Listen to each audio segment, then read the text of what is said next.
My first love. I remember my first love like it was yesterday. I'ma run this story down the line for y'all to let y'all know how we came to be. I used to see you in the back of my mind. You was a vision of a woman I was looking to find. I spent years on the grind, never once could I see. We used to talk cordially, but never thought it could be. Cause I was caught up in the world trying to chase this cheese and thinking that making paper was legitimately the way a nigga should be. The fruit never fall from the tree. My mama taught me I should never settle typically. I used to see you all in traffic, never knew of her name. I tried to get all in her brain just by spitting some games. But blame the same thing about spiritual cat. With discipline of mind, focus on vaping the fact. I was determined just to get all in a physical frame and became infatuated as my heart was inflamed. I can't explain or restrain how these feelings remain. Just like freight train struck a thread of tracks in my brain. She never ever gave me action. My attraction for relaxing was exact, but her reaction was attractive from the practice. She would shake spots whenever I start plotting and come right back up on the block when I committed to stop. You see, your beauty's like a ruby mine, shining like a diamond. She the principal thing, trying to get her, but she's declining, trying to say that if I change up my ways, I get some action. So I'm see what's happening, you know what I'm saying? All days I sit back and meditate into hallways and thoughts open dimensional doorways, dwelling in you, wisdom like the queen, pristine and the principal thing. Yeah.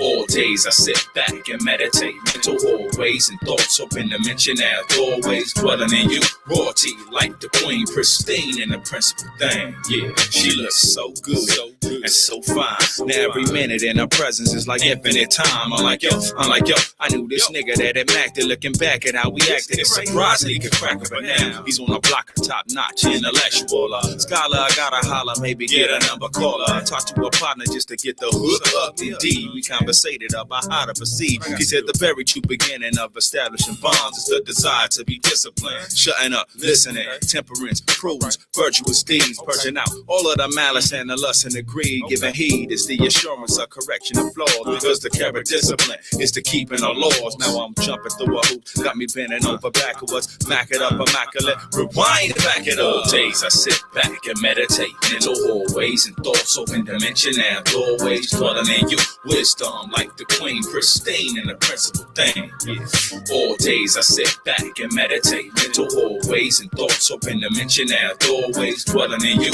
royalty, pristine and the principal thing. Yeah, it's been about 7 months now, we've been round the clock. Now she be coming to the spot, time to thicken the plot. She know I'm sleeping on a cot, a nigga ain't got a lot, but I keep thinking in my mind I should give it a shot. So on my own I prepared with some fasting and prayer to make sure the Father wanted me there. Cause now I'm scared of a wrong decision, cause it's for life. Did I forget to mention marrying, and if it ain't right could lead to hypertension, but if I just pass it on by, cause of my apprehension, will I miss on something that's right? And from the fourth dimension, think about my girl named Wisdom.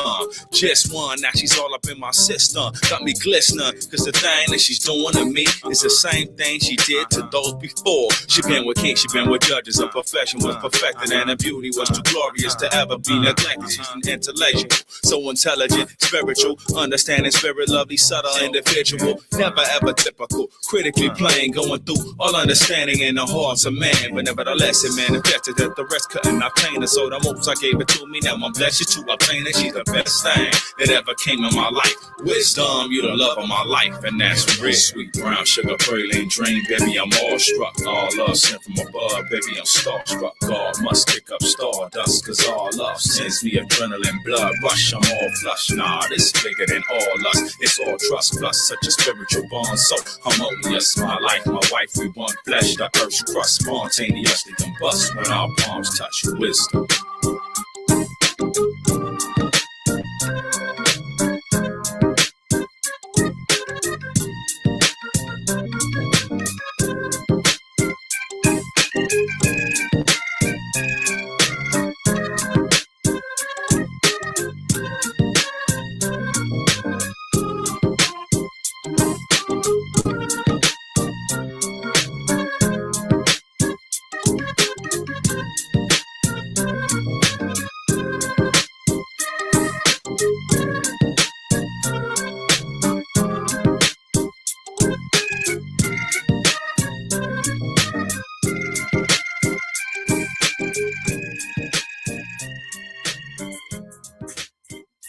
All praises, honor, and glory to the Most High. While Yahweh Shai, this is your brother Amath. IQAhmath first name, IQ is all the same. If you've been around, you've been picking up what I've been putting down. But if you have not, don't get too close because you might get shot.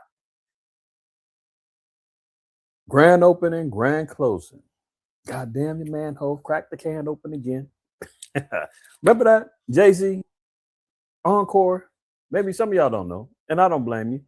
You might be saying, man, why are you talking about Jay-Z? Who cares about Jay-Z?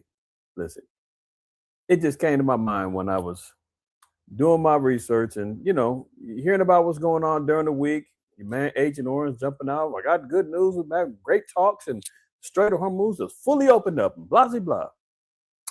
Lo and behold, this morning, Iran says, no, it's fully closed. And we firing on well, they said that it was an Indian ship, one of them ships from Elam. So grand opening, grand closing. That was fast. Took what? Less than 24 hours? Again, we go back to what the Lord said. When they shall say peace, peace, sudden destruction happening. Listen, there is no getting around that the Bible being the supreme book of the Most High that prophesies and foretells of things before they happen, supersedes the will of man. There's no question about it, man. That's why we actually tune in, and that's why we actually align ourselves with what the Lord says, and grafting our hearts and minds and our spirits to fear the Most High and keep His commandments, as opposed to going against the grain, man, kicking against the pricks. There's no winning with that, right? Let me salute the families in the house. My man Kohath in the house. Shalom to you. Hashemah in the house. Shalom, sis. Ashar in the house. Shalom, Rosemary and the fam out there in London.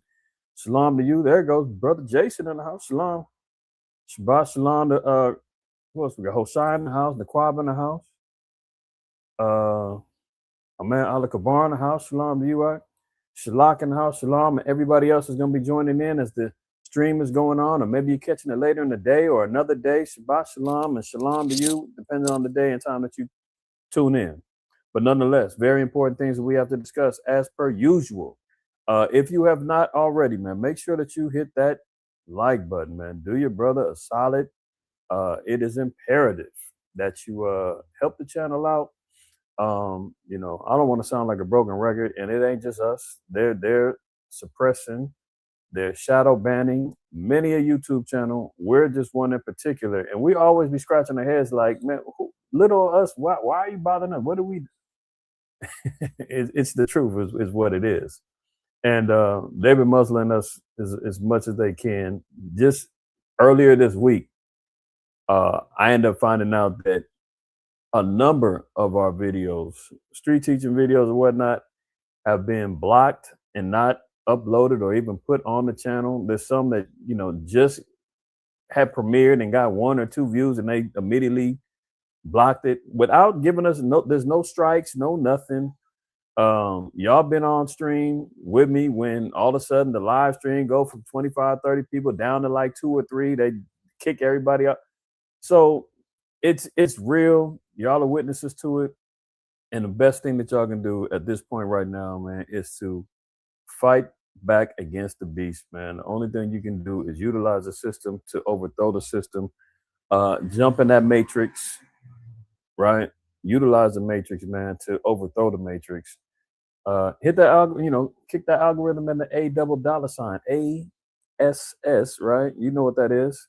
Kick them in the ASS and hit that like button so that the videos can circulate. They already, they don't notify probably well more than 3/4 of our subscribers about, any lives that's going on, classes that are being attended to. So greatly appreciate y'all help by just hitting the like button, man. Even if you don't agree, you walk by or you happen to see the video, you like, man, these Israelites again, man. Dislike, cool, do that. That still tells the algorithm there's activity going on over there with that particular video. Maybe we should notify more. Maybe we should actually push the video out there to be visibly seen. That's one thing that they have it programmed to do, but it will not do it unless there's motion coming from those who are watching, right? So appreciate y'all, man. Love y'all for all the support and everything that y'all do. to help inspire us to continue doing the work, inspire me to continue doing the work and bring forth these classes or whatnot. Um, but that's a job, that's a duty that we signed up for. So all praise, honor, and glory to the Most High for that. Shalom, my sister Sharon out there. Sharon out there in London, man. Shalom, you and the sisters out there, man. Prayerfully, you guys are well. Anybody else I may have missed, man? It's nothing personal. Nothing personal. It's just business. You dig what I'm saying? And I got to get to the Lord's business. All right. So, it was on my spirit. Many a times, man, the Most High might, wake me up 2, 3, 4 in the morning, whatever. And I know I got a DSTM to do or a class to do or something like that. And it may come through a title. It may just come through a spirit of inspiration. And this go around, the Spirit told me, prepare. Tell the people, prepare. And I said, okay, I got to heed the words, right? So today I just want to kind of like drop a few scriptures, in regards to the acts and the performance of wisdom as it pertains to preparation. And I know during the time of COVID and all that, man, everybody was on they want to, man, whether it was about homesteading, whether it was about stocking up, it was about preparing. That's because it was directly in everybody's faces. So now we have another opportunity to reinvigorate that spirit. And self-admittedly, me and mine have kind of lost. I ain't gonna say lost the flame, because I'm always thinking, moving my ribs. You're always, thinking on the same terms. But actively going out, gathering, getting, and those things, I'll say the zeal is kind of dwindled, and it's because of so many distractions, so many things going on, and you kind of lose focus. But let me be clear, y'all. The Most High told me to tell everybody, hey, prepare, and that's what it's going to be today. Part of that is going to be about preparation, because of the fact that, I know a lot of people in the political world or just in the world in general may have been looking at and seeing, oh, the Strait's opening up, Trump's negotiating, it's all working, everything's great. And then when I woke up this morning and I seen that Iran said, that thing is shut down and we starting to light things up that's coming our way. That's why the Spirit told me, before I seen this article, the Spirit said, get prepared. So with that being said, man, let's get to it. And I'm gonna share my screen with y'all. Shalom to my man, the Manawa, Hadessa. Y'all jumping on there, man. All praise to the Most High. Prayerfully, you guys are well. And sometimes you get the super zealous, extra faithed out Israelites. The Most High gonna take care. I ain't gotta do that, man. Y'all prepare for what? You can't stop. Like, hold on. Let's get some scriptures first, and we're gonna see what the wisdom of the Lord says as opposed to the wisdom of man. Remember, the Most High said, my thoughts are not your thoughts, right? So, yes, of course we employ full faith in the Most High. That includes his word. That includes what he told us to do as it pertains to our preparations and our thoughts on how we're actually going to be ready for the incoming Jacob's trouble, so forth and so on, right? Let's not get it twisted. That ain't going nowhere. That's going to be here, right?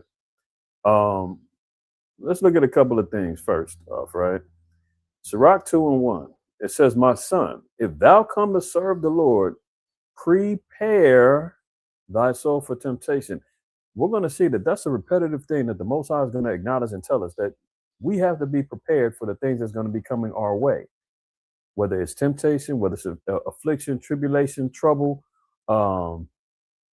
blessings, what have you, right? The Lord always says, get ready. What's the old saying? Stay ready so you don't have to get ready. That's a fact. Because if we're looking at things, if Yahweh told us, look, there's going to be wars, rumors of wars, there's going to be famine, there's going to be pestilence, he's foretelling us what's going to happen. So what should we do? So we just sit back and be like, oh, it's going to happen. Or is he telling us, get ready? What did he say in Luke 21? When he told him, he said, prepare, that the overthrowing of the, basically it was foretelling about 70 AD and the destruction of the temple, the Jerusalem being compassed with armies. He says, you need to go get prepared, flee to the mountains, Pray that your flight don't be in the winter on the Sabbath day, so forth and so on. So he was telling everybody what to do before this thing happened. Is that not preparation, or am I tripping? Or should I just be like, hey, we're just gonna be and listen, man, for the zealots out there that be thinking, these Jakes always talking about. Hold on. Let's think about this first of all, right? And I've made it clear. I ain't talking about some canned goods and bullets is gonna save you when all hell breaks. No, I'm talking about just basic necessities of life that happen. I've made very clear about layoffs, food shortages, having to even compromise your food. Listen, the famine is not going to be that there's not going to be any food. No, there's going to be food. It's whether or not you can afford it. It's whether or not you want to compromise your diet, because what the food is available is all Franken foods and GMO based and tainted with carcinogens that's going to give you cancer. And like there's some things that you just may not want to be partaking in. Look, we just covered a story last week about the Cincinnati water department and the issues that they were having, that they had to give out cans of water for 300,000 people because the water mains keep breaking and the water's jacked up. How about the floods that's over there in Hawaii? You think that they need water? Yeah, absolutely. Clean water. Ask the people down there in Mississippi when they got flooded out a few years ago and everything was tainted.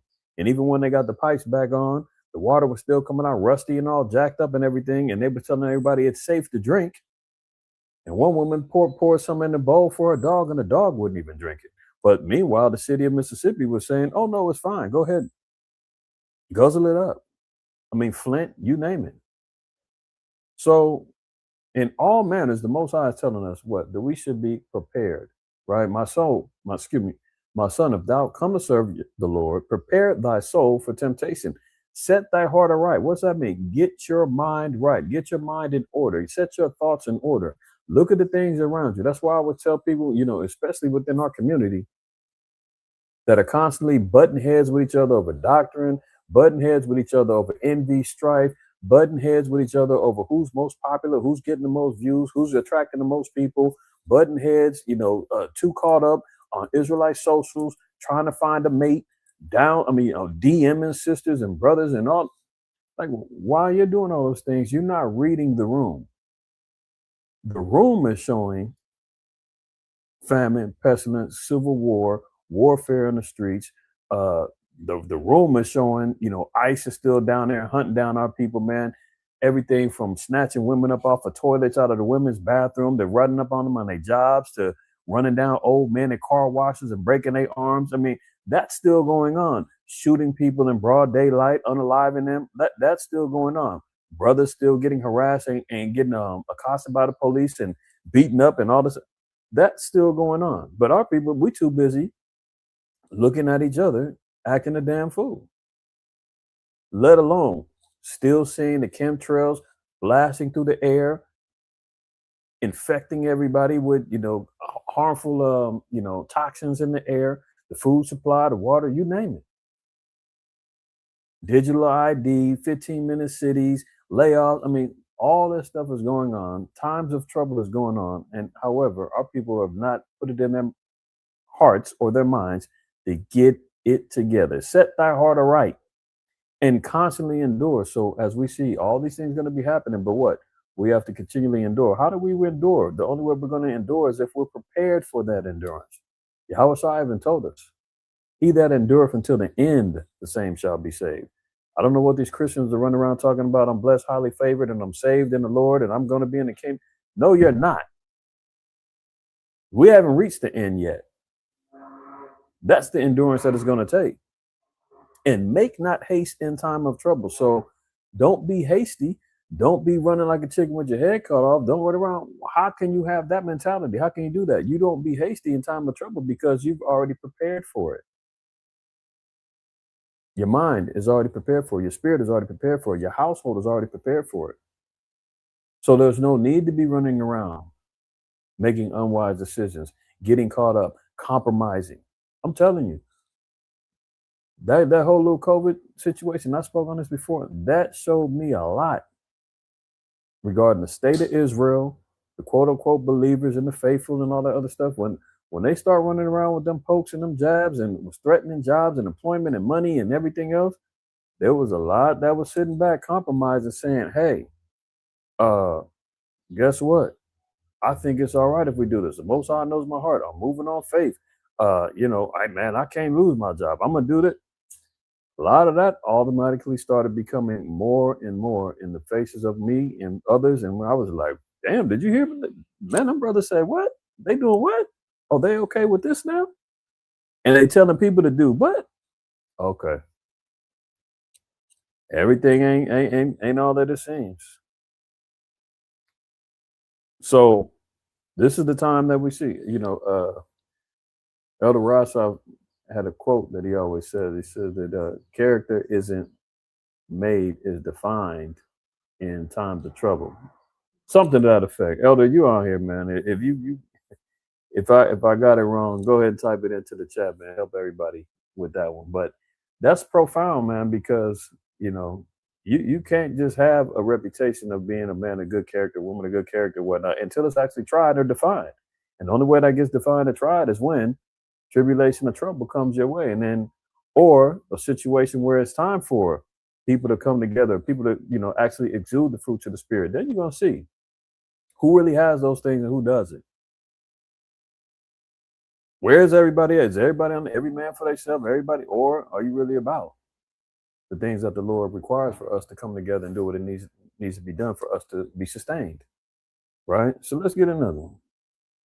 So we see here, preparation is talked about during times of trouble, what have you, right? Now, let's look at this. What was getting ready to happen in Luke 22? This is after the Passover, the Last Supper, or what have you.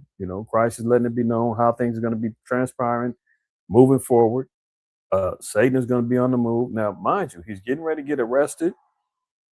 He's telling the disciples the state of the gospel, what they need to, how they need to be carrying on, and also letting them know how to prepare for what's going to happen moving forward. And who's he addressed first? He approaches Simon Peter, right? Verse 31, we'll start there. I implore everybody, read the whole chapter, right? But just to get to the point, Luke 22, we'll read 31. And the Lord said, Simon, Simon, behold, Satan hath desired to have you, that he may sift you as wheat. Now remember, we just got to reading about prepare thy soul for temptation. So Yahweh is telling Simon, get ready. Satan is going to come down the pipe, and Satan is going to come after you. Why? Because Simon was the elected leader. He was the rock that was going to be the basis of the gospel being spread amongst the apostles and the setting up of the churches in the future, so forth and so on, right? So he's letting it be known. And I tell Jake, hey, heavy is the head that wears the crown, man. Being a leader in Israel is nothing to be desired. If you're elected and the Spirit is on you and the Most High puts you in that position, all praises, ride your office out to the fullest. But there's some, zealous brothers who want the fame, they want the name, they want the notoriety, they want to be lordship over people. They don't realize what comes along with it, because you become a direct target of Satan. Your households will. Those around you will. Your congregation will. So Simon is being told by Yahweh, hey, Satan is desiring to have you. Satan is looking to take you out, that he may sift you as wheat. So what happens if the head gets taken down, the sheep gets scattered, and now the sifting begins? Okay, so yeah, the elder put it in there. Character is not made in a crisis, it's revealed. All praises. There you go. Let me highlight that one while you had it up, elder. Right. So forewarning to Peter was known. Verse 32, but I have prayed for thee that thy faith fail not. So Yahweh said, look, I'm praying for you, brother, that you don't go faithless in these days and times. It's going to be hard. It's not going to be easy. Get ready. That's what happened when we look at all the things that's going on in the earth or whatnot. This is going to be the trial of men's faith, of women's faith, right? And the scriptures say the trial of a man's faith is in his reasoning. So what's your reasoning? Your reasoning is based upon your wisdom, your understanding, the knowledge that you have. When you put those three particular principles in play, that's going to bring forth your reasoning on how you maintain or how you manage particular situations. That's what helps define a man or a woman's character, right? Your reasoning. So he says now, but I pray for thee that thy faith fail not. And when thou art converted, strengthen thy brethren. So when the transition of the Holy Spirit comes, Acts 1 and so forth, that's when the Holy Spirit descended upon the disciples. He said to them, once you receive the Spirit, utilize it to strengthen your brothers, inspire them, feed them, get them in order, right? There's a lot of, rebellious, stiff-necked individualites or just, rogue Israelites who, just learn online and then they want to run out there into the streets. And then when you say, hold on, brothers, man, y'all just can't run out there like little young lions, man. You ain't got no training. You got no discipline. You've got no structure. You're running out there looking like some vagabonds with some, holy T-shirts and hey, man, pull it together. Represent the Most High correctly. Get yourselves in order. Man, we don't need that. We don't need to listen to man. We ain't doing.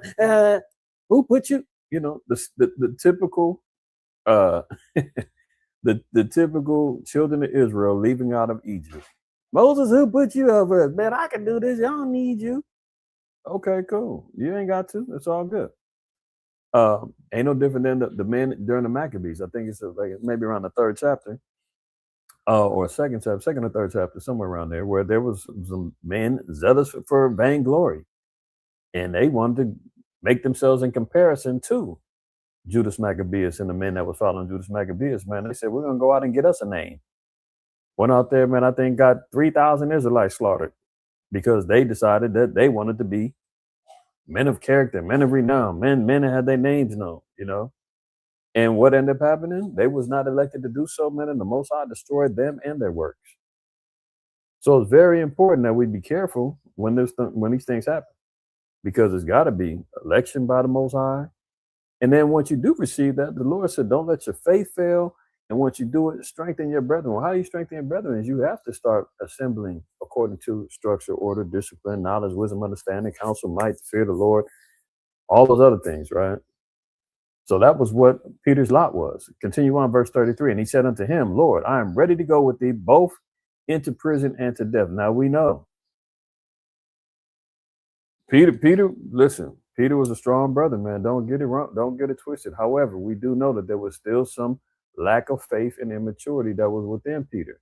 You can't deny that. Look, when they was on the boat and Yahushua walked on the water, he told him, man, come out here with me. Peter stood up, said, I'm out, I'm with you, Lord. He went out there, and it said he actually was able to stand on the water, but as soon as he doubted, he started sinking. So it shows you that his faith was not at the apex of where it needed to be. He still had some growing to do. That's why Yahushua said, I'm praying for you. I know what's in you, Peter. I know what you can do. I know that you're of the elect. However, you still need prayer. You still need faith. You're still going to need some strength. You there, but you ain't ready yet. But Peter, you couldn't tell him that.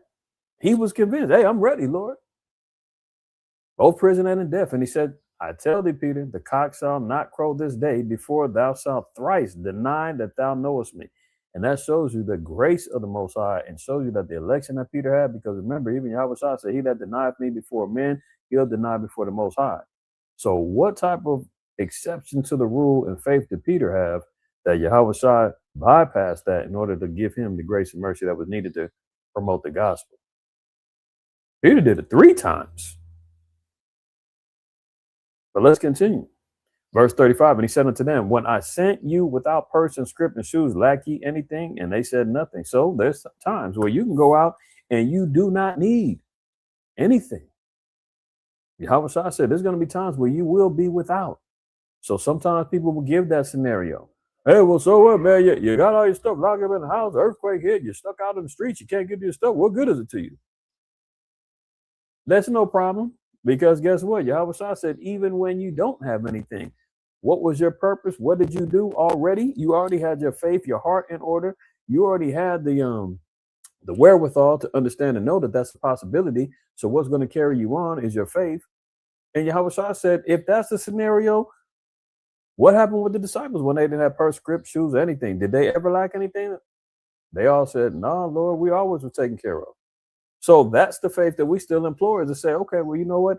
Even if you can't have accessibility to your stuff gets destroyed in a flood, hurricane, wherever you're at, earthquake.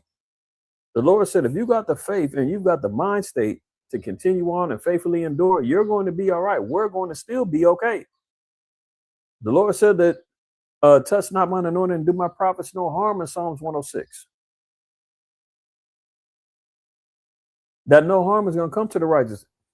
Isaiah 65 said that his servants are going to eat and drink in that day. What's the key word? Servant. If you're serving the Lord, if you're doing the work necessary to earn the service of the Most High, we'll be taken care of. Continue on verse 36. He said, then said he unto them, but now he that hath a purse, let him take it, and likewise his scrip, and he that hath no sword, let him sell his garment and buy one. So even Yahushua said, listen, I got no problem with the Second Amendment and your right to bear arms. You better, and you better have it, especially now. Because when times get tough and people are out there starving and looking, I mean, Second Ezra, the 15th chapter tells us that there's going to be fear amongst men, and because of lack of bread, there's going to be people invading and storming houses. Wisdom, I think it's a Second Ezra, the 5th chapter, tells you that the storehouse is going to be empty. You know, every grocery store only has like a week and a half worth of supplies and food in there, and they have to wait for that next shipment to come on in. So there's not endless food in there, especially when people are panic buying and they running in there and they grabbing everything that they can. You dig what I'm saying? And then when you actually are hit with a particular crisis and people are trying to go storm the stores, well, the hoarders have already bought up everything, and then what's left in there, you got to wait. And guess what? The diesel and the gas prices and the shipping containers and everything else that's coming up short, that means that the food supply is going to come up a little bit short as we move forward. They said even if the Strait was opened up, they said it's going to take almost 2 years to get things back to quote unquote normal. So the state of affairs that they are, they're not going nowhere. If the Strait did open up, next week and next month is not going to be back to normal. Stuff is still going to be jacked up for the foreseeable future. That's why we say still prepare as if ain't nothing changed, and it hasn't changed. So the Lord said to the disciples, if you don't have a sword, sell something and go get you one. Make sure that you're prepared. And it ain't to go back and say, well, yeah, I'm going out there, I'm getting prepared for Esau. And no, you're not. Esau was blessed with the sword. You wasn't. That's his specialty, man. All the weaponry that he's got, man, from the biological to the actual military. I mean, this dude's got stuff that we haven't even seen. The stuff that he exposes, that's the stuff that he's safely like, go ahead, let them know about that. We should be more concerned about the stuff that he has not revealed. You hear about the weaponry that they use, the little invisible weapons they use down there in Venezuela and all that. That's all real stuff that they got. Havana syndrome and all that. I mean, we were talking about that in 1998 with microwave towers and the stuff that they was doing on the Kingsmen with utilizing the cell phones to transmit into people's ears and changing it. We were talking about that in 98, knowing he had all this stuff. I'm saying, what has he not shown us? The devil, that's the devil. That's the deceit. That's the deception is he gonna show you one hand, but behind his back is the real thing, right? So we ain't talking about get your sword so that you can get ready for the race war and civil war. That's no. Remember, we're in defense of the gospel. We're supposed to be defending, not on the offense, not running out there looking at these goofy cats like Brother Jay and from what's the name of that organization he had? What happened to him? Not gonna give a F or whatever the hell that thing was some years ago. I think he ended up getting locked up or supposedly got locked up. I don't know. But where's the organization that nobody took over after him? And I don't see that anymore. You know, remember that they had that one little crisis actor guy that was down there representing the Black Panthers out of Philly and trying to incite some people to go out there and start a little race war. The light skinned cat found out that he was a fake blood and all. I mean, listen, we gotta be careful of these guys, man. But you definitely should have a sword to protect you and your household. All right. Verse 37, for I say unto you that this is that is written, must yet be accomplished in me. He was reckoned among the transgressors, for the things concerning me have an end. So he said, this is all things prepared for an end. Verse 38, and they said, Lord, behold, here are two swords. And he said unto them, it's enough. He said, man, if you strap there, you got two straps. Okay, cool. He said, it's all right if you got more than one. You know, I know some brothers is collectors. And that's all right. And, you know, so don't let nobody, man, you doing too much, man. What you gonna do with all that? But mind your damn business. How about that? If the Lord told the disciples, man, hey, we got a couple of them. Lord, he said, that's enough. That's good. But what he tell them? Be prepared. He's giving them instructions on preparation, right? Let's get to history. What's up in Genesis with Joseph? We ain't gonna go too heavy into this because most of y'all know this history, right? The dream of Pharaoh, famine that was coming, right? Genesis 41. We'll read one. I'm gonna read down a little bit. I'm gonna jump around because this is a long chapter, but we're gonna get to the point. Verse 1. And it came to pass at the end of 2 full years that Pharaoh dreamed, and behold, he stood by the river.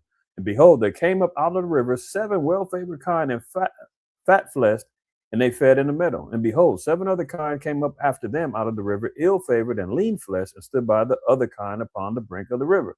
So here is the dream that Pharaoh is receiving. He says, he went to sleep, knocked out, received the vision, received the dream.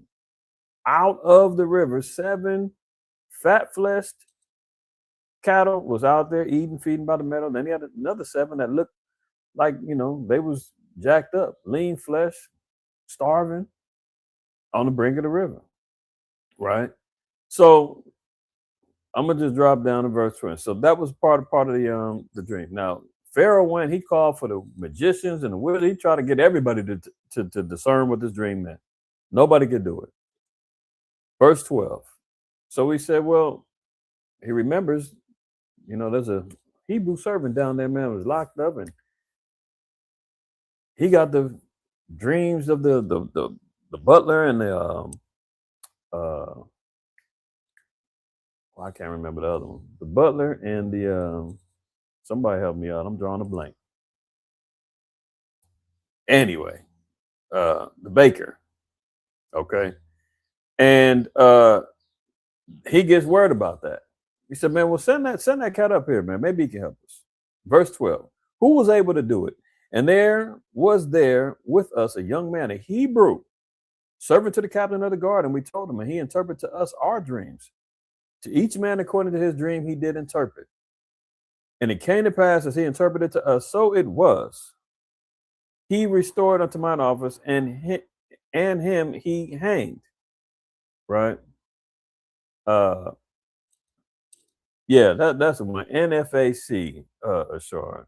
The Not Effing Around Coalition. Where are they at? What happened to them?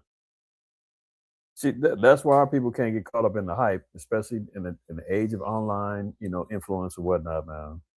You know, you see the power, you see brothers out there in all black, strapped up, ARs and, you know, 9s on the hip and masked up, and, you know, it looks intimidating. It looks like, yo, they on it, man. I want to be a part of that, man. I'm ready to go to war. I'm frustrated, man. I'm sick of these damn devils. I'm about to go out there and smoke somebody. No, you're not. Fall back, relax, know your place, know your role, know your calling. And again, read the room. Continuing on, verse 13. And it came to pass, as he interpreted to us, so it was, me he restored unto mine office, and him he hanged. So that's what the baker was telling him. He broke down the vision and how he got out. And then what? Then Pharaoh sent and called Joseph, and they brought him hastily out of the dungeon, and he shaved himself and changed his raiment and came in unto Pharaoh.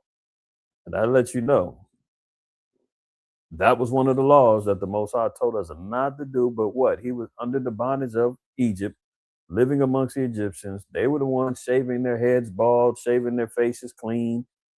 But once we got up out of there, remember in Leviticus 18, the Most High told us, after the manners of Canaan and Egypt shall ye not do, and here's the laws.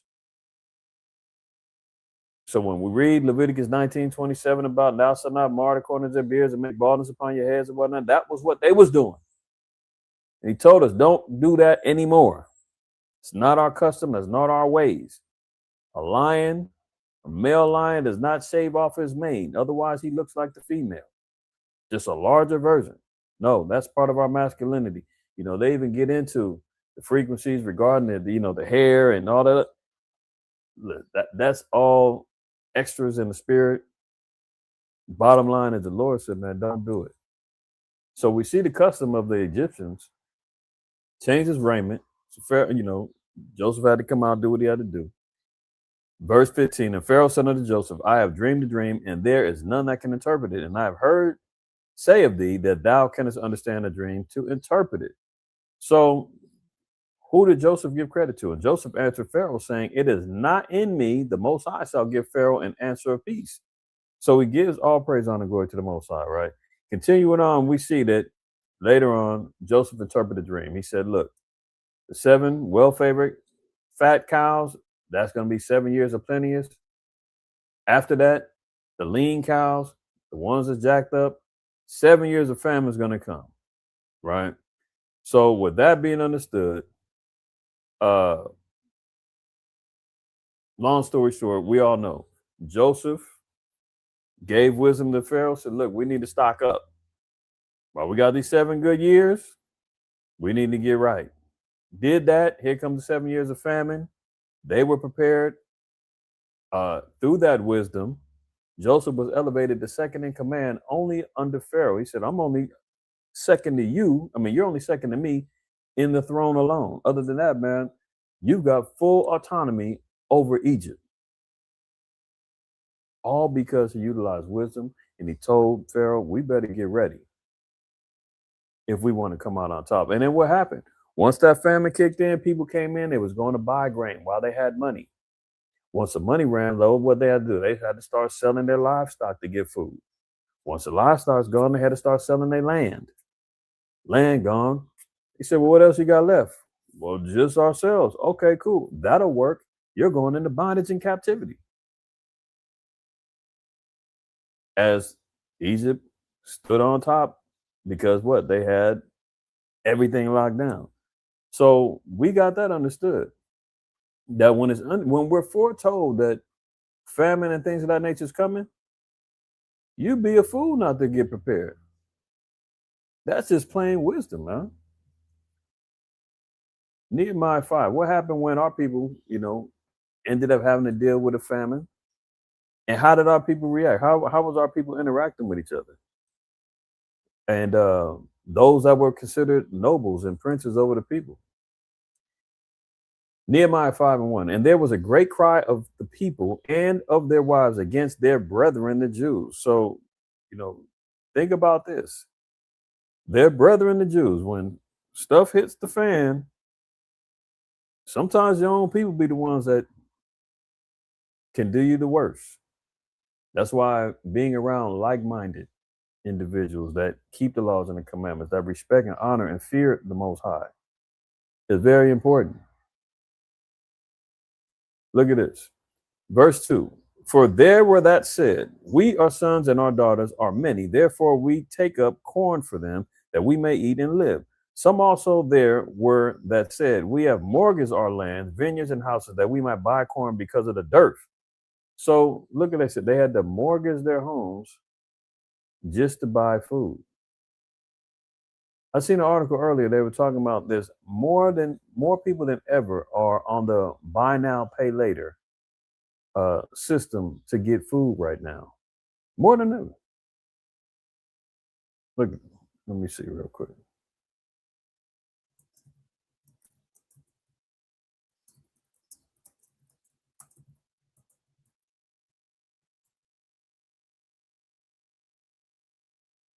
Look at this.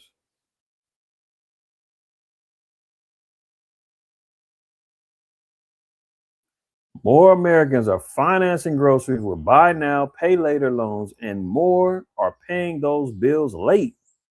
So not only were they utilizing, now this was from last year, but there's an article that just showed up currently right now from damn near a year ago. This is April 8th, 18th, April 26th, damn near a year ago. And this has not changed. This got any worse. I got to find the one that's actually current, but believe you, I was about to say, trust me. Don't trust me. Go, what they say, trust but verify. Go look for the article yourself. But what's changed? What's different? People are mortgaging, in the scripture, they said people were mortgaging their lands and what they had to go buy food, financing. Same thing going on back then, man. Remember, there's nothing new under the sun. And they said even after they're getting these loans to get their groceries, they still can't pay the bills. Tough times, y'all. Verse 4, there were also that said, we have borrowed money for the king's tribute, and that upon our lands and vineyards. So there was usury going on, still had to pay these taxes. I mean, look, didn't Trump just got to talking about that there's going to be a war tax that's got to get paid? California, if you owe the state, they've got like 2 separate taxes that you got to pay if you're late. You pay him. He's talking about Medicare, Medicaid. Let the states pay for it. We can't afford to pay for that because we got to get $1.7 trillion for the war. So let the states take care of the child care and the baby. We can't deal with that no more. They're gonna have to tax them more. I mean, listen, road taxes, gas taxes, especially in California, you name it.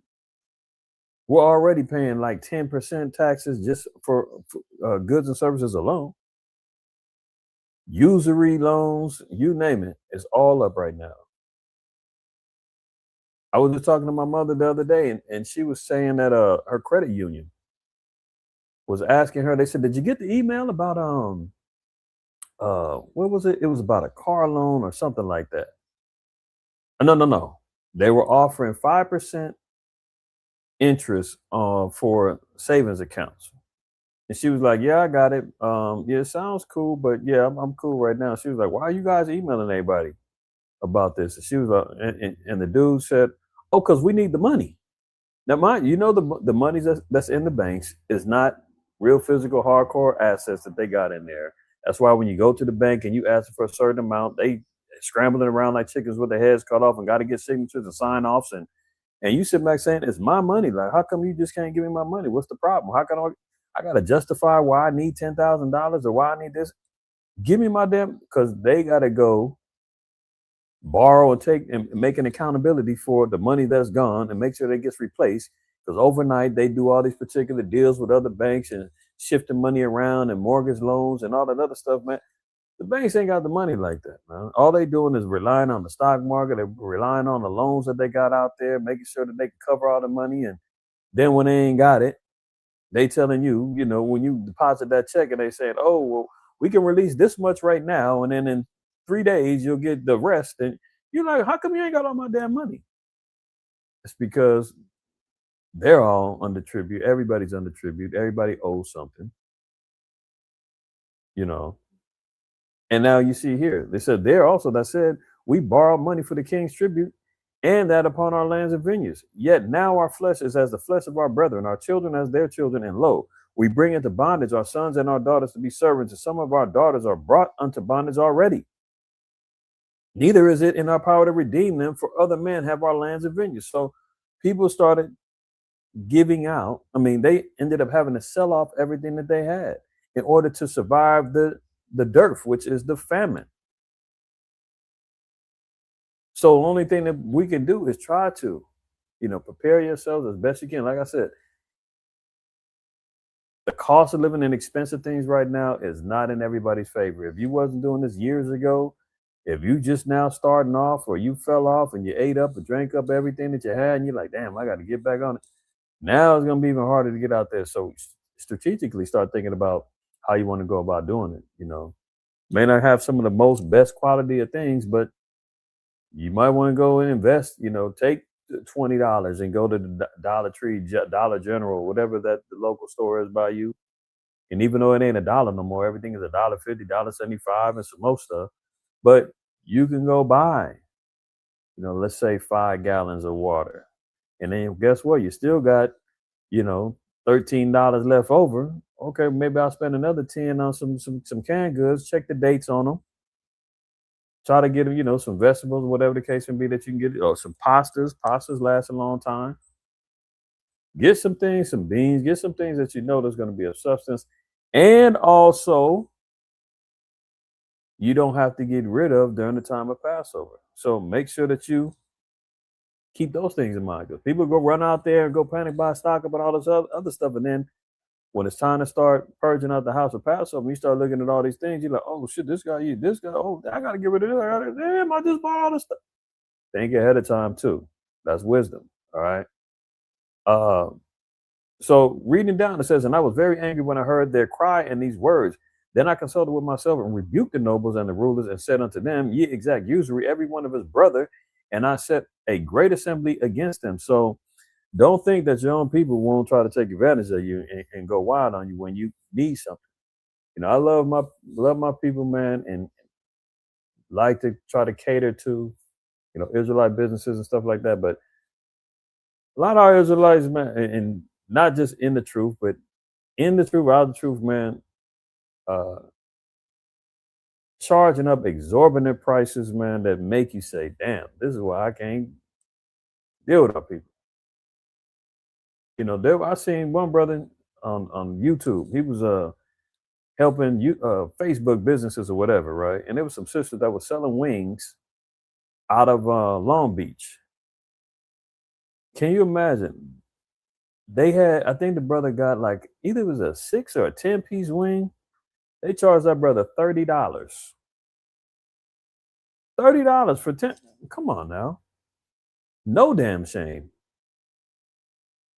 And then they listening to these influencers and these life coaches saying, know your value, know your worth, don't sell yourself short. None of at the expense of like robbing your own people or denying your people your talents or your gifts because you've been told that you're worth more.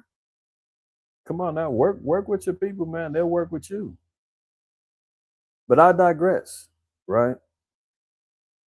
Now look at this, verse 8. It says, and I said unto them, now mind you, see, our people was out here exacting usury, taking advantage of people that was in bad situations or whatever. A lot of that was going on, especially during the you seen that in the quad? Okay, there you go. Yeah, the LA Tri Guy, that was the one. Now, mind you, you see this going on, and you know that everybody's in distress. Everybody's looking for a come up. Remember during the time of COVID, people was at home. You got stimulus checks. People was on PPP loan. Money was flowing. Slow Biden was lining the pockets up with Jakes. Niggas was out here renting yachts and cars and taking trips and going out, spending up money. And guess who was online? All kind of charlatans talking about take my course. I'll teach you how to invest in crypto. I'll teach you how to invest in stock markets. Hey, I'm your new life coach. I'll get your life in order. Send me your money. Gain it. Because why? They knew Jakes had money and everybody was locked in the house. So what are you doing? Spending all day online, scrolling around. And people, do you know how many people, there's so many horror stories of people talking about how, man, this man scammed me, that woman scammed me, they did this, they did that. Yeah. Because desperate times call for desperate measures. And there's always going to be some snake oil salesman out there that's going to try to take advantage of you. So be careful because that's going to happen as time continues on later. When people get desperate and those who are in favorable conditions or have that slick silver tongue that can con you and get you out your breath, they're going to do it. Because it's going to be kill or be killed, eat or starve, and they ain't going to care. So Nehemiah was saying that same thing was going on, but it was a famine and all that, man. It was our own people out there, man, charging usury, getting Jakes caught up with bad deals and all kind of stuff.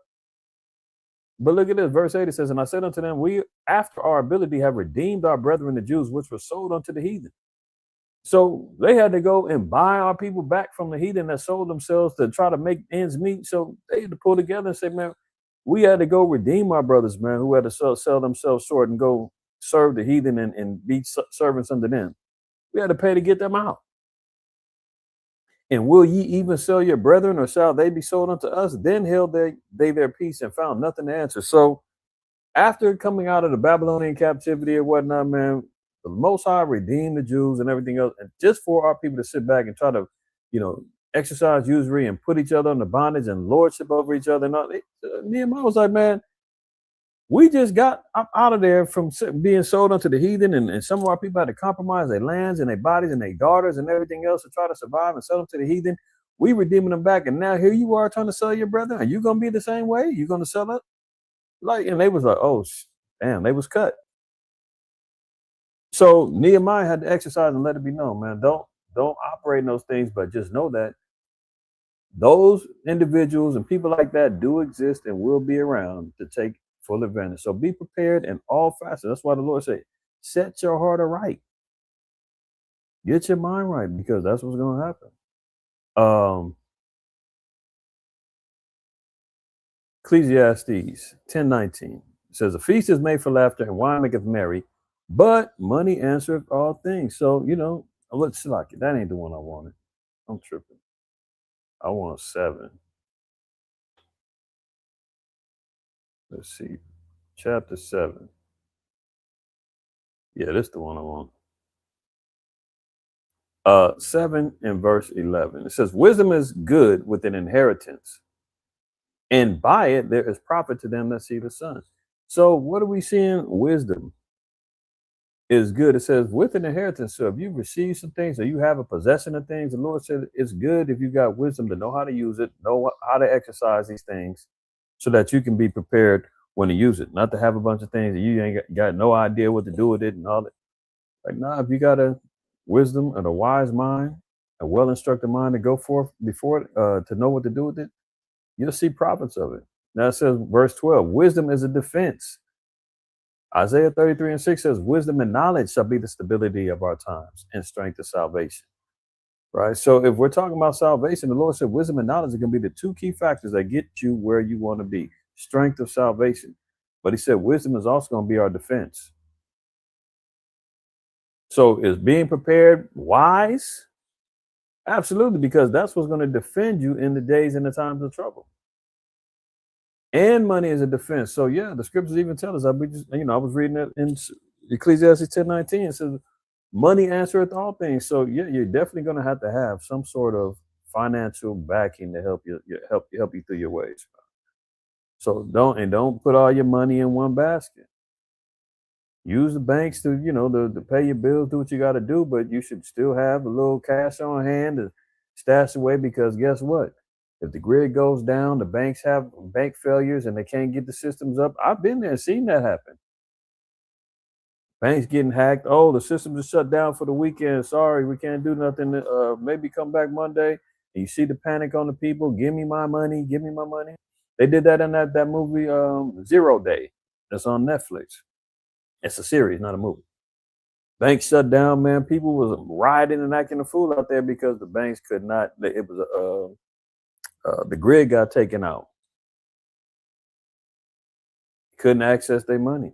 That's the dangers when everything is digitized. You can have 10 million Bitcoin, but guess what?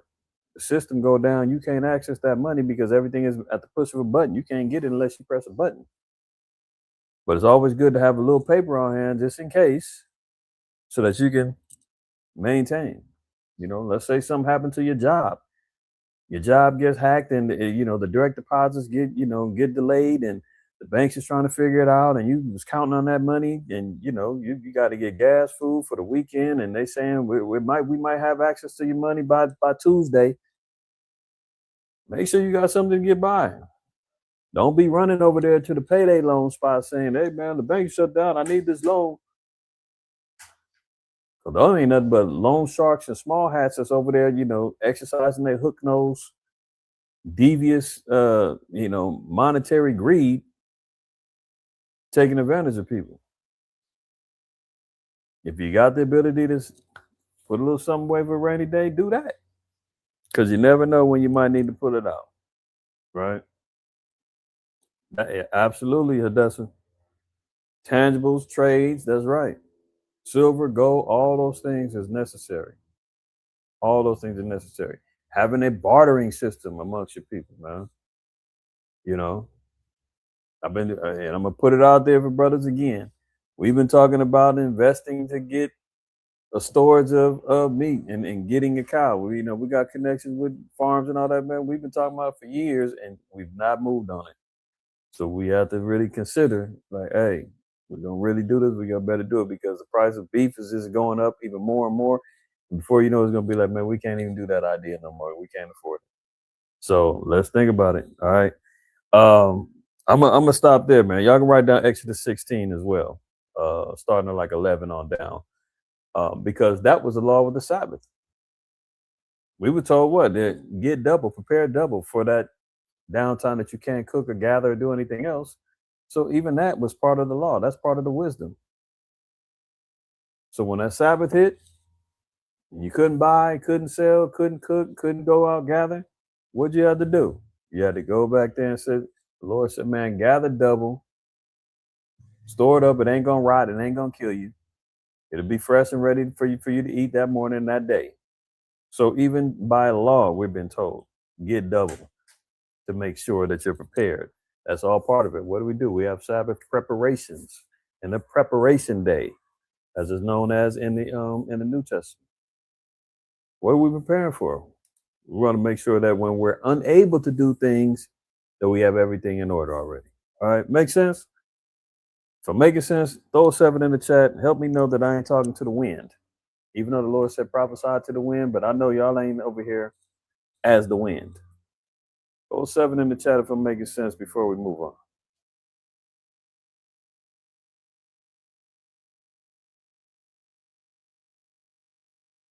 All right, all praise to the Most High. All right, so let's get to it, man. I'm gonna try to breeze through some of these, but here's what your man says earlier, and this is how you know that there is not going to be any particular aspects of peace and negotiations with when a guy is saying this stuff. He says they're going to take the enriched uranium. That's supposed to be the red line that Iran is talking about. They're willing to negotiate about a lot of other things, but they keep talking about, you want our enriched uranium? That's a no-go. Trump said, well, we're going to take it. Más campero, por menos dinero. Pollo Campero te da más por menos. Cover this demon. We had some pretty good news 20 minutes. Hold on. Let me back it up real quick. All right, here we go. We had some pretty good news 20 minutes ago, but it seems to be going very well in the Middle East with Iran. We'll know over a little period of time. We're negotiating over the weekend. And as you know, we have the blockade. The blockade's been very successful. And of equal success has been the... Hey, you know, there's one thing, too. He always surrounds himself with female reporters. That just goes along with the,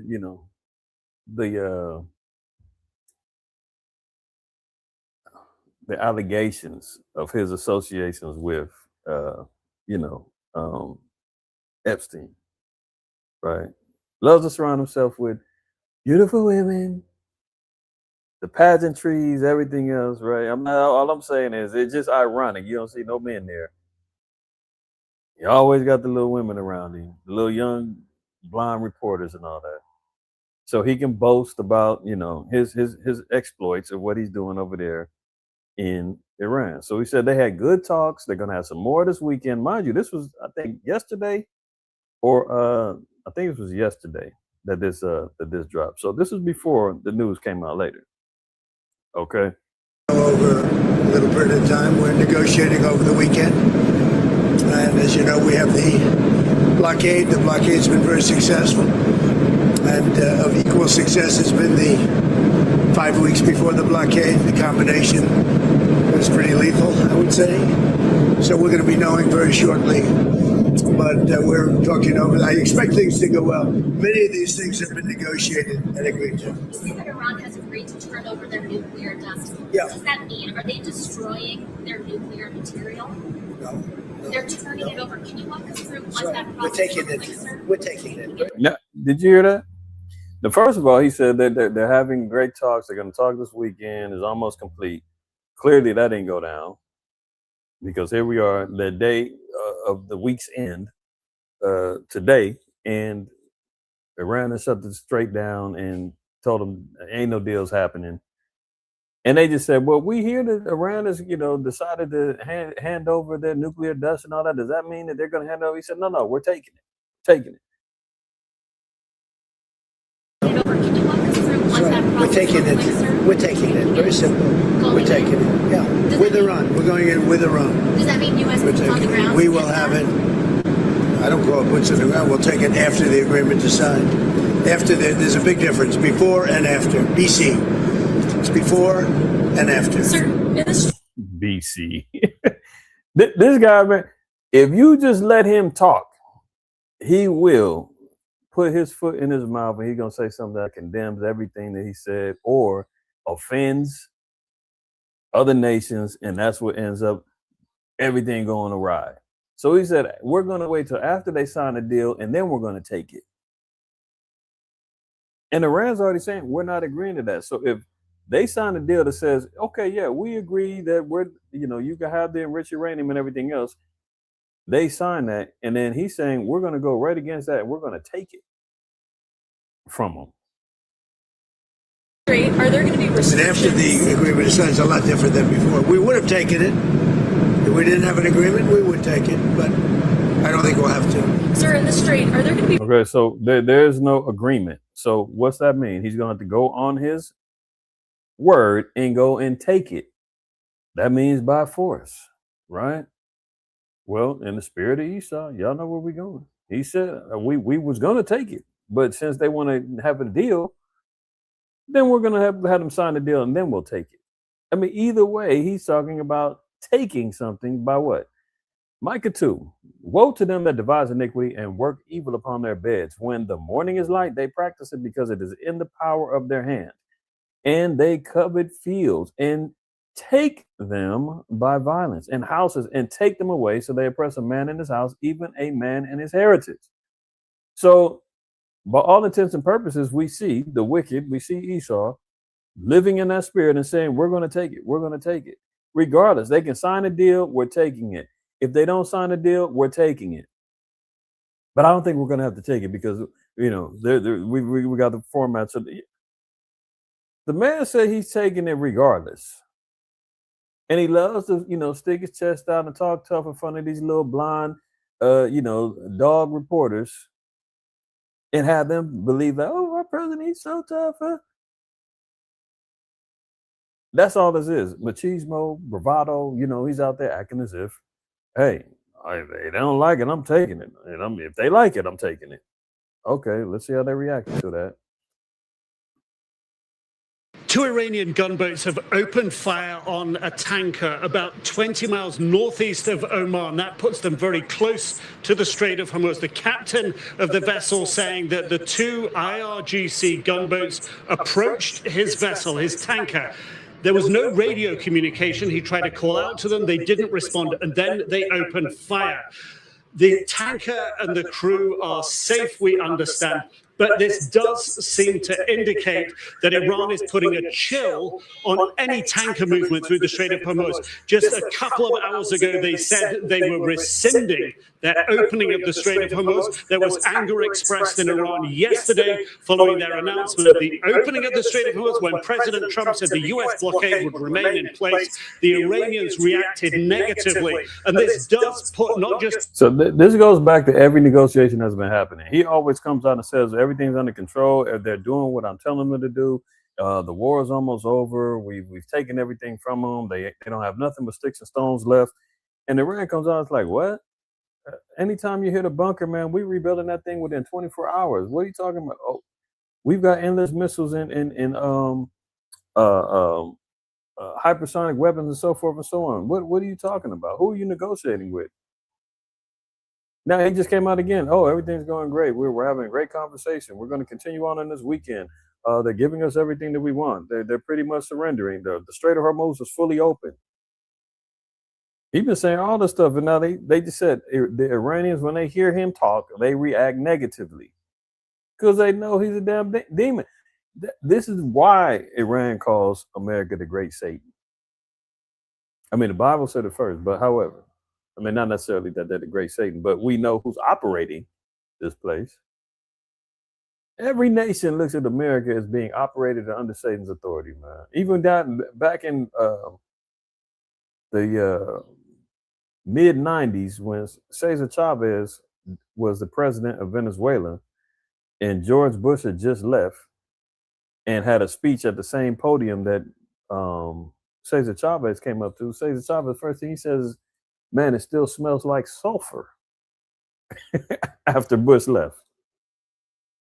That should tell you something, man. Now look at this. Blockade would remain in place.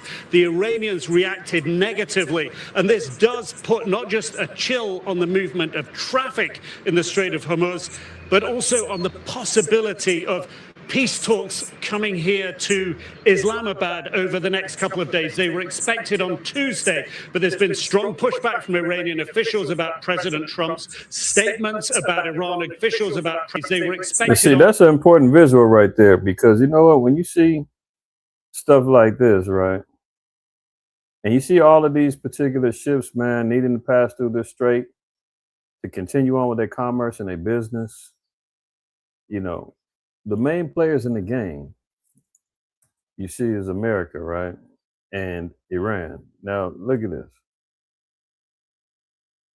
Revelation 18. Damn, I don't want to keep going. I keep going up, it's deep. But I'm gonna just read from 12 down, right? This is all you see where the maritime ships, imports, exports is so key with Revelation 18, Revelation 8, regarding where and how things are going to start collapsing, how things are getting transported back and forth. The biggest importers and exporters and controllers of those things all run through Babylon. Yeah, Iran's got the ability to stop and shut down the strait, but what? As soon as they get over there, man, America's the first ones who saying, no, we need to open this thing back up. We're going to put our own blockade. We got our allies, and we got people that, you know, we do business with that's being shut down. We can't get no money if they can't get no money. If they can't get their, you know, their particular countries in operation, then we're suffering. So we got to go over there and break them things open. So this is why we see that Babylon being in control of a lot of this particular merchandising and things like that, even down to the Strait of Hormuz. This is why they're battling and fighting, because they're in control of a lot of the shipping and the imports and exports and impose their will. That's why they wanted the Panama Canal. They're like, man, we don't need China, you know, over there no more. I want that. You know, Trump, that was one of the first things he said. He wants the Panama Canal. He wants Greenland. He wants any place that he wants Greenland for the defense. He wants the Panama Canal to get the imports and exports and the minerals and everything else flowing through. He's over there wanting the strait, because this is all part of Babylon's stronghold. Verse 12, the merchandise of gold and silver and precious stones and of pearls and fine linen and purple and silk and scarlet and all the thine wood and all manner vessels of ivory and all manner vessels of precious wood and of brass and iron and marble and cinnamon and odors and ointments and frankincense and wine and oil and fine flour and wheat and beasts and sheep. These are all things of value. These are all things of buying and selling merchandise. These are all things of commerce that America is in control of, that all nations need and are relying upon them to make sure that everything flows smoothly. And if it doesn't, all the nations looking at America, solve this, get this done. Because remember when Trump popped out and he you know, rebuked the EU and NATO and told them, look, if you don't want to help me open up the strait, man, go get your own oil then. Don't rely on me no more. Get it yourself. Continuing on, it says, the beasts and sheep and horses and chariots and slaves and souls of men. This is why when the Lord said, come up out of her, my people, but then when you go to Isaiah 52, it says, deliver thee your soul. Because it ain't necessarily about you physically running up out of here. It's about people attaching their soul, their spirit to this place, fully investing in the red, white, and blue, and the Star Spangled Banner and everything else, and the witchcraft and the sorceries and the false doctrines and the religions and the idol worship and like when our people fully invest in them things, man, that's when it's over with. Your soul now is attached to this horror. And it says, and where the slaves is at? Well, guess what? Who's the greatest importer of slaves? America. Through the conquering of the North, South, Central America, the Caribbean islands, and all that, man. This place has nothing but the descendants of the captives of transatlantic slave trade, the conquistadors, you name it, all right here. And the home of the slave, what's what they call America? Something, home of the slaves, land of the, I forgot what they call it. Land of the captives, home of the slaves, or something like that, instead of home of the brave. But anyway, any place where the children of Israel are being held captive, that nation is on top. So we see here, this is a place where all the slaves is at, souls of men. Verse 14, and the fruits that thy soul lusted after and are departed from thee, and all things which were dainty and goodly are departed from thee. So America is going to lose a stronghold on all of the things that they were once being able to freely flow around and export, import, and get money and generate income and have healthy commerce throughout the world. It said those things are going to be taken out of their hands. America is not going to be the land of milk and honey, the land of opportunity and all that anymore. This place is going to be destitute. They're already talking about how tourism is down. People are not coming to America like they used to. The luster of America is falling. Goodly and departed from thee, and thou shalt find them no more at all. The merchant of these things which were made rich by her shall stand afar off for the fear of her torment, weeping and wailing, and saying, alas, alas, that great city that was clothed in fine linen and purple and scarlet and decked with gold and precious stones and pearls, for in 1 hour so great riches is come to naught, and every shipmaster and all the company of ships and sailors and as many as trade by sea stood afar off. So how are they standing afar off and they're able to see America burning in the smoke? Look at the Strait of Hormuz. How far off do you have to be to see America being destroyed?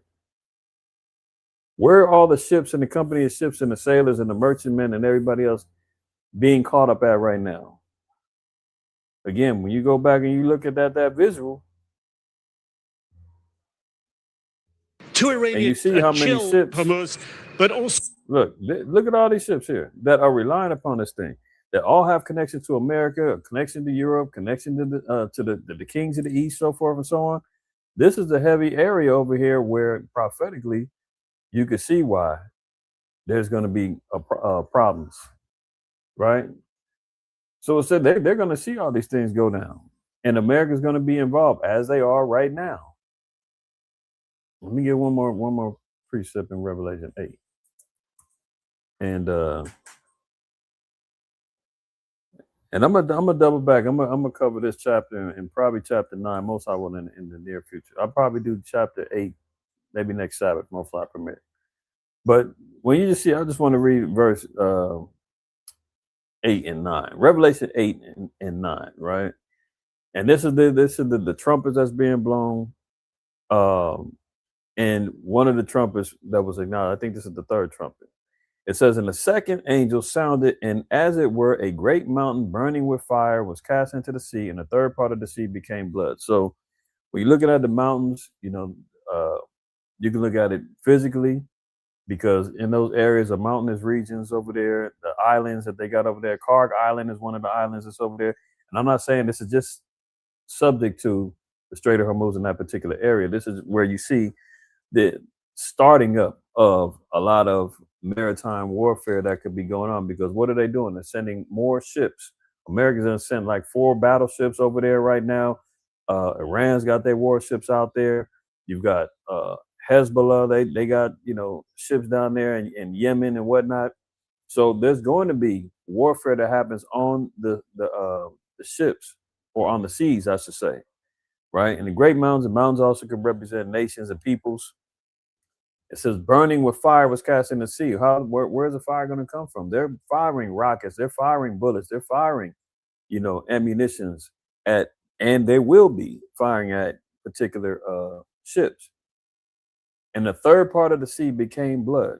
Yes, so there's going to be blood. There's going to be a destruction of the waters and the things that surround the waters, right?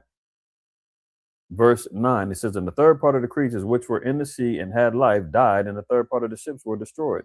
So there's going to be destructions among ships. What ends up happening? You know, depending on the type of weaponry that gets used, it could even come via nuke. It could come, which would contaminate the waters. But even if not, you got destruction of the waters. Oil gets spilled in the waters. Gas gets spilled in the waters. Blood in the waters. What's going to happen to the livestock? What happened with not Hiroshima. What's the name of that not Daiichi, that power plant that got destroyed in the earthquake in Japan in 2010.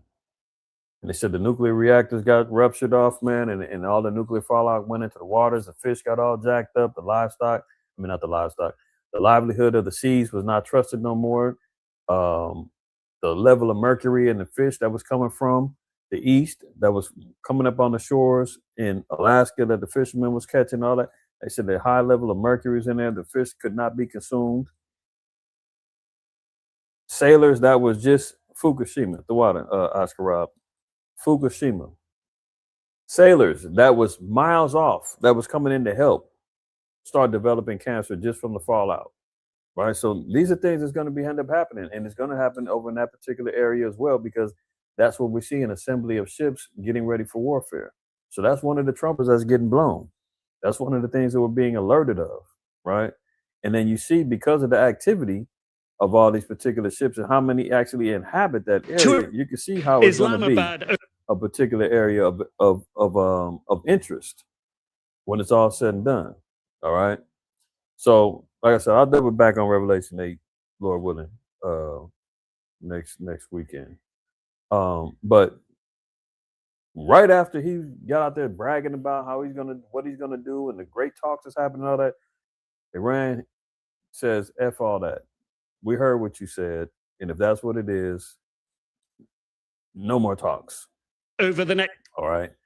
Now look here. Iran bats down baseless Trump claim on handing over enriched uranium to the U.S. as he declares Hormuz never again closed.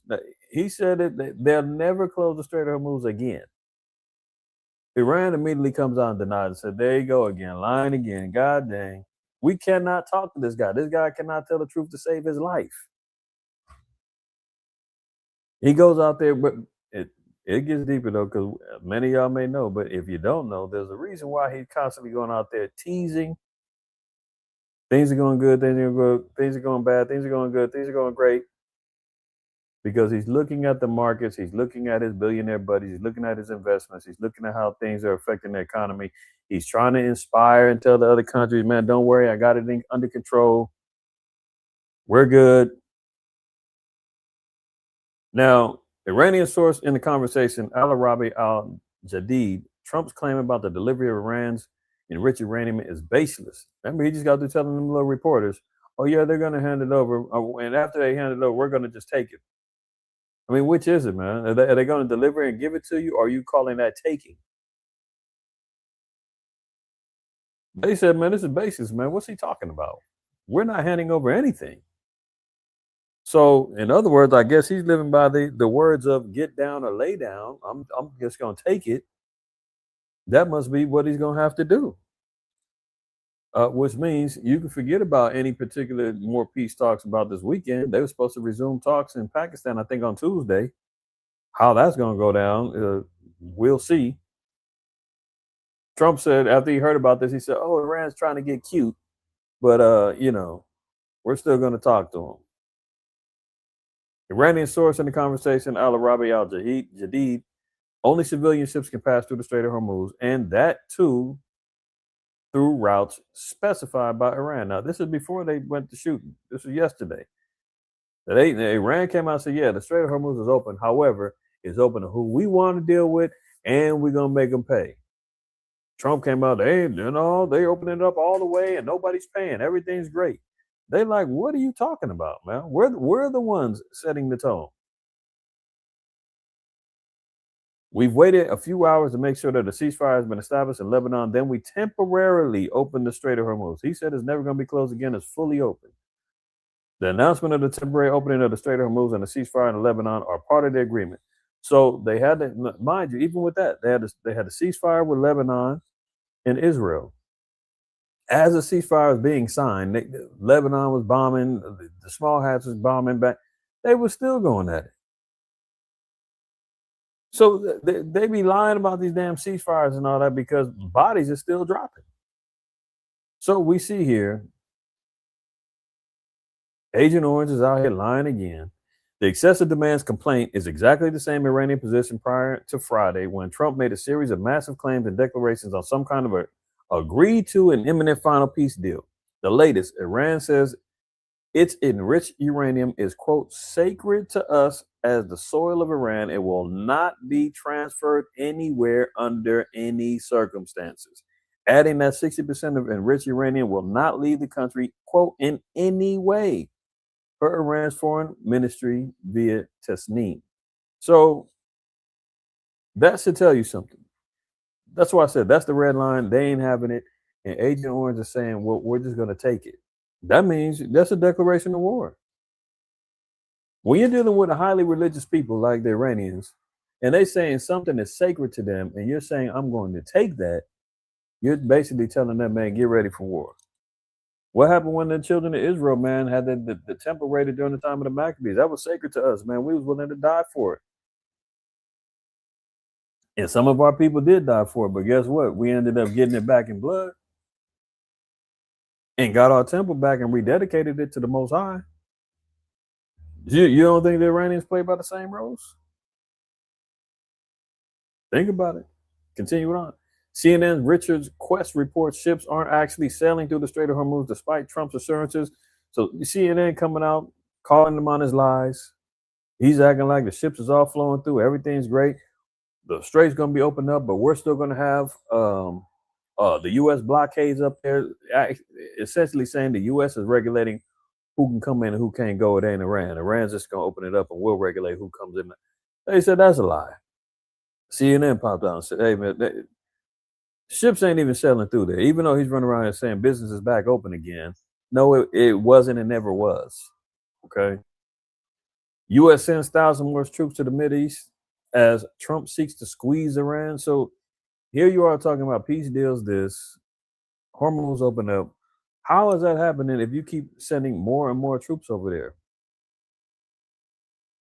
there? He said the war was over with for like the 10th time. He just said that earlier in the week. The war is pretty much over. We got everything we want. We're just going to have the final talks this weekend to wrap up everything. And everything's good. Meanwhile, 6,000 more troops get sent over there as he's saying the war is over. Saudi Arabia pressures Trump to scale back the war on Iran. Well, why is Saudi Arabia jumping in and saying, hey, scale back? Well, obviously, because of the money, the finances. They even cut him off from the little golf, the live tournament. They shut that down. That was like billions of dollars investments for, the golf fanatics and all that other stuff. And they was, important people over. Where is that at?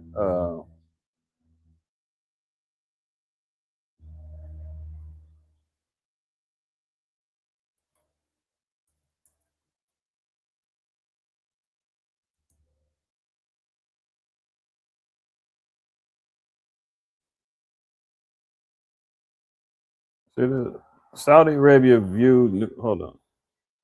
Saudi Arabia, live golf is scrambling amid Saudi funding questions. Live golf struggles financially, hanging on by a thread.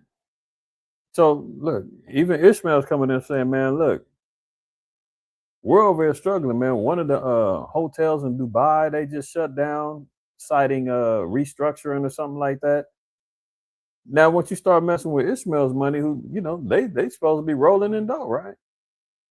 But even them, they like, hey, man, you got to shut this down. What the heck's going on here? Hold on. They telling him calm down, knock it off. But this is why you can't trust this guy, man. Psalms 28:3. Draw me not away with the wicked and with the workers of iniquity, which speak peace to their neighbors. We got everything under control. Under control, under control. Yeah, we're pretty much done. We're gonna have good talks this weekend. Everything's going great. The Strait's fully open, fully open. And meanwhile, it's all lies. They tell the neighbors, hey, we got peace talks coming up this weekend. Hey, Saudis, calm down. UK, relax. France, I got it. Speak peace with the neighbors, but what mischief is in their hearts? Send more troops. We're going to take it if they don't give it up. We're going to bomb it. You dig what I'm saying? This is why you can't deal with the wicked, man. When he speaketh fair, believe him not. We know that, right? So the Saudis is telling him, look, get this under control. We need you to, calm down. Come on now. What is going on? Calm down. Because what? Let's go back over there to what is happening? What happened here? Now my keyboard is acting up. See, there goes Satan, man. Every time I move this mouse, this thing is acting up. Man, Satan boy. Look at this. I'm trying to open up this book. It just keeps opening up more tabs. What the hell? See, there goes Satan, man. It came in and messed up my keyboard. What the heck is going on? Look at this stuff, man.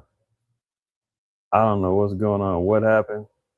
But Satan jumped on here, man, and messed with my damn computer to where I can't even open up the scriptures no more. It keeps opening up more tabs. Okay, maybe let's try this one. Nope. What the hell happened? All right, it is what it is, man. But Ecclesiastes 10:19 tells us that money answers all things, man. So the Arabs is talking about they want money. They want everything to calm down because they get hit in their pockets, right?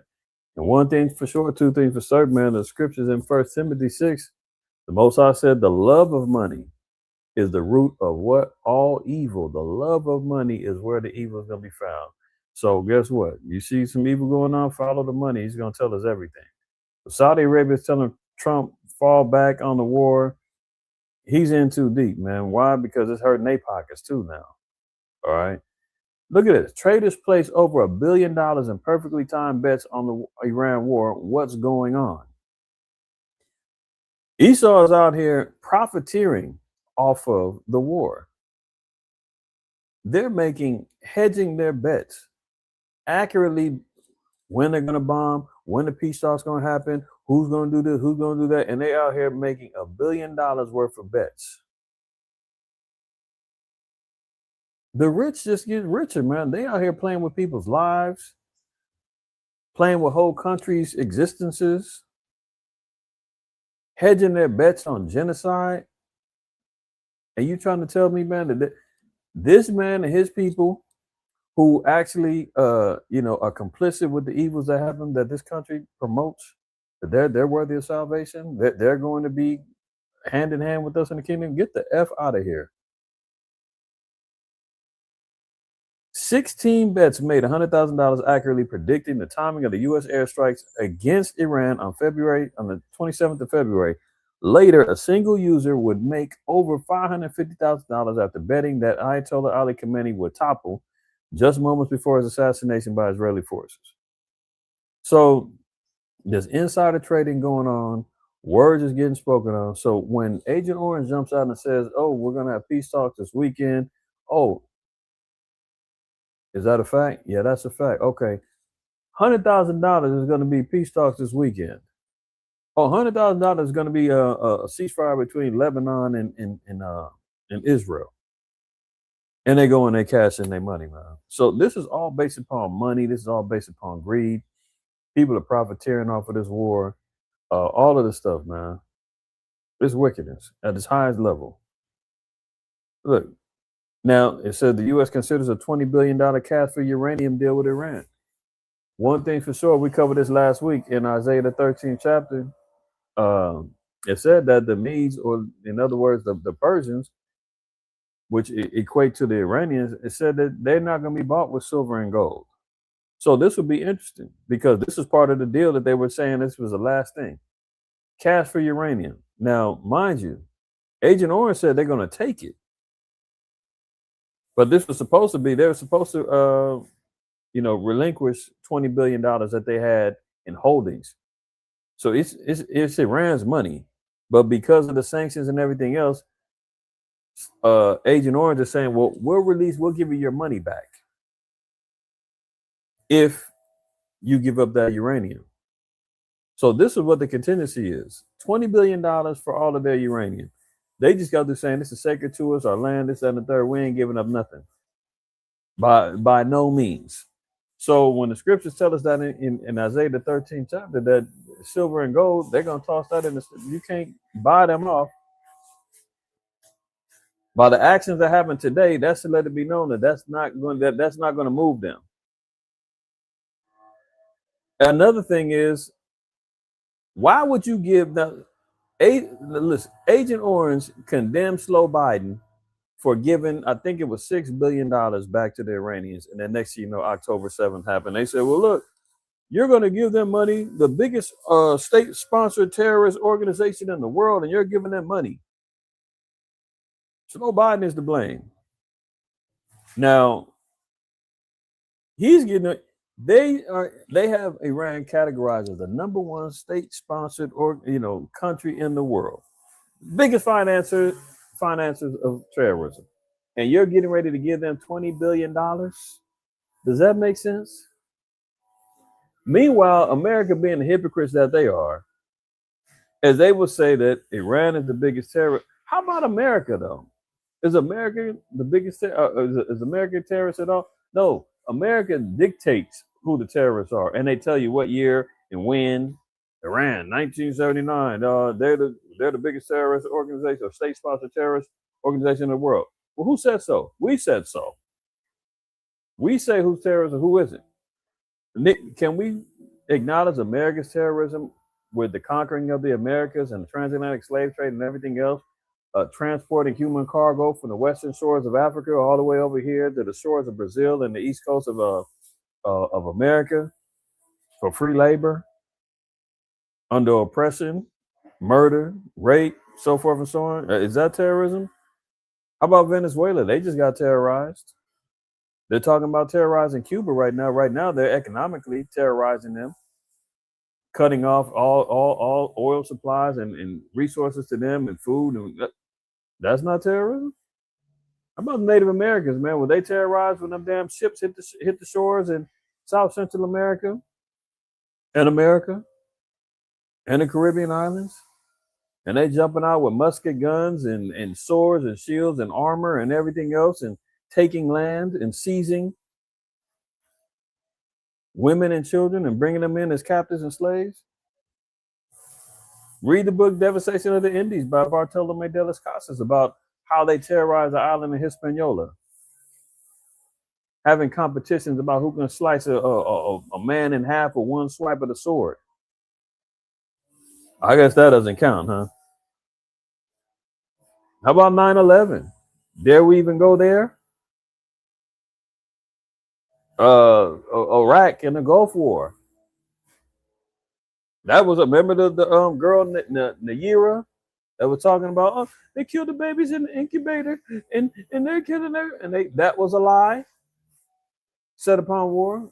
Vietnam, the Gulf of Tonkin, that was set upon a lie on a war. General Wesley Clark talked about the 7 countries that need to be taken down: Iraq, Syria, Libya, Iran, Sudan, Somalia. Actually, Iran was the last one, which we're in phase with right now.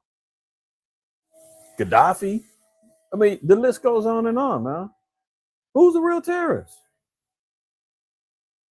But meanwhile, they're going to sit out here and give them willing to give a so-called known funder of terrorism $20 billion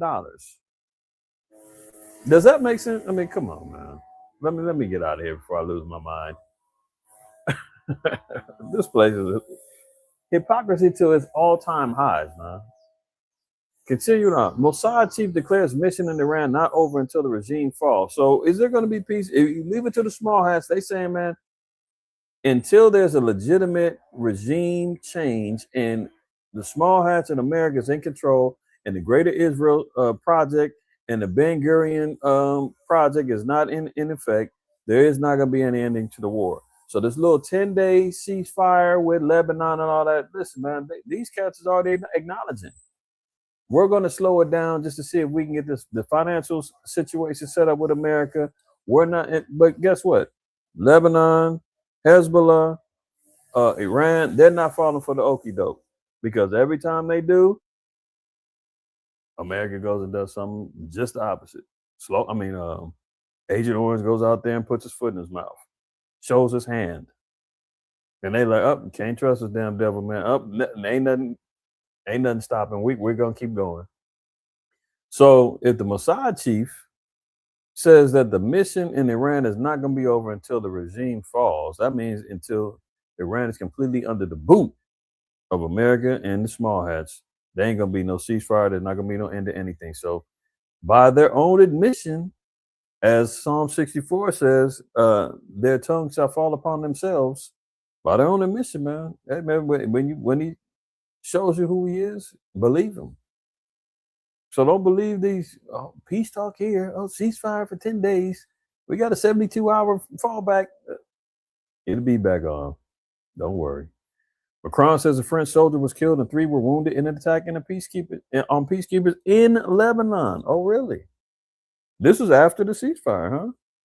The UN peacekeeping force in southern Lebanon came under attack with small arms fire Saturday morning, leaving 1 French peacekeeper dead and 3 wounded, 2 of them seriously. France's president and the force known as UNIFIL said the attack near the southern Lebanese village of Gondoriye came after a 10-day ceasefire after a 10-day ceasefire went into effect at midnight Thursday between Israel and Lebanon's militant Hezbollah group. Less than 48 hours, man, bodies is back dropping again. But blame them because they said it's not going to be, the mission's not over until Iran is completely in submission. And Hezbollah is fighting on behalf of Iran. I mean, even though they have their own warfare going on, but Hezbollah receives its funding and is in alignment with Iran. So let's knock off the folly. We see what's really going on. Look at it. Airport Council International warns of fuel shortages if the Strait of Hormuz is not reopened amid U.S.-Iran war talks. So this is why Agent Orange is so pressed to try to end, this whole thing, man. The airports are saying, look, man, we're running low on fuel. We got to shut things down. We're limiting flights. We need to get this thing back going. And everybody's looking at him, the mother of all harlots. He's sitting on top of the beast as the hoe of the world. And they all saying, feed us, give us more. What happened? We're shortages over here. This industry going to shut down. You got to help us. And that's why he's saying, well, if we can't get it done, we're just going to take it, which essentially is going to lead to greater expansions of the war. Europe has maybe 6 weeks of jet fuel left. Energy agency heads tells the AP. 6 weeks, man, a month and a half left of jet fuel. So transportation in Europe is getting ready to be even worse because guess what? That strait ain't going up. That strait ain't opening up. Imagine that. Australia's petrol stations run dry as energy crisis turns existential. Soaring prices and supply fears leave farmers weighing up whether they can afford to plant crops. That's just in Australia, man. They talking about look at it. And that's interesting. In the film Mad Max, an oil shortage leaves Australian society teetering on the brink of total collapse. In real life, things aren't quite that dystopian yet down under, but with barely a month of stockpiled diesel left, hundreds of forecourts running dry, the anxiety is palpable. Australia has one of the highest per capita rates of diesel consumption in the world, but it relies almost entirely on imports to meet that demand. There are 2 domestic refineries producing petrol, but up to 90% of that is imported too. Iran's closure of the Strait of Hormuz has stifled 1/5 of the world's supply of oil. Much of this goes to Asian refineries that supply Australia. Now they're running short. So Australia running dry on gas, diesel. Well, now the farmers are saying we can't even afford to fill up these damn tractor trailers and everything else so that we can mass produce food until we get this oil kicked in. And as it stands right now, that ain't happening no time soon.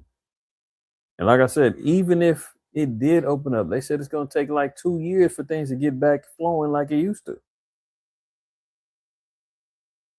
Let's continue. Let's see, look at this. Now it's freezing up, man. Am I frozen? Y'all help me out. If y'all can hear me, throw a 7 in the chat. It look like I may have frozen up. This thing is, see, look at now I want to open up. Good Lord, man. Satan, boy. Okay, let's continue on. We all right. Think we back on. All right. Now it says the U.S. intelligence shows China is taking a more active role in the war. Yeah. Well, that's obvious because we've heard Russia and we hear China haven't given Iran access to their radar and their satellites to pinpoint American targets and things of that nature. We've seen that China actually they've been finding hypersonic missiles that were of Chinese origin that's being used. So the kings of the East are what? Migrating over there on the warfare tip, just as Revelation 16 tells us. They don't have to actively be joining in there with Chinese troops on the ground and all that. No. All they need to do is by proxy be involved right now. Eventually they're going to get involved full blown. But right now, by proxy, yeah. China may have shipped missiles to Iran, and Beijing is allowing some companies to sell to Iran supplies that can be used in military production. American officials say, yeah, well, they're allies. What's the problem? Ain't nobody crying when America is leaning, or the small hats keep leaning on America to come help them. America's got NATO behind them.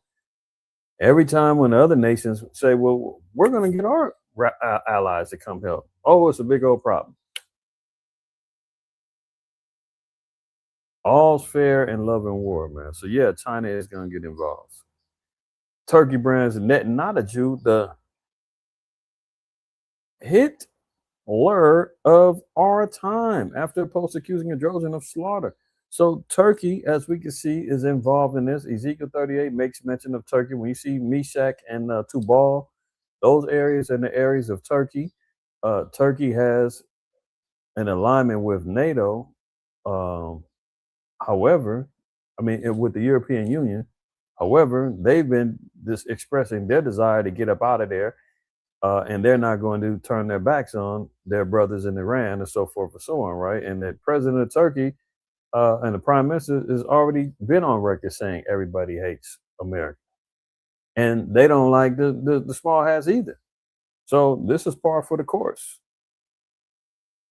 And the fact that they're saying that Netanyahu is compared to the man with the little mustache is very interesting, because what are we talking about? We're talking about what? Genocide of a people, man. We're talking about starving them out, sabotaging the food supplies, bombarding, refugee encampments, doing unspeakable things to these people, man. So far to the point that he's on trial right now for corruption and for war crimes. So is this a fair assessment? You be the judge.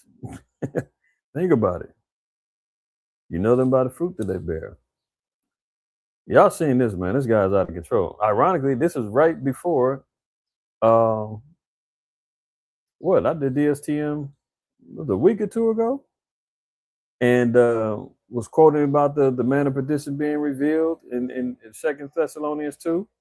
That was the part of the titling of the video. And then next thing you know, here he goes, putting himself in the imagery as the scriptures say, that he's going to set himself up as the Most High, and not to say that Christ is the Most High. We don't subscribe to the Trinity, however, but we're looking at him trying to establish himself as a holy figure, as one that is to be worshipped. And he's gone through what we've seen. What's her name? Paula Jones? Not Paula Jones. Paula. I keep wanting to call her Paula Jones, but his little pastor. That she was out there trying to compare him to Christ. He's believing the hype, man. He's believing the hype.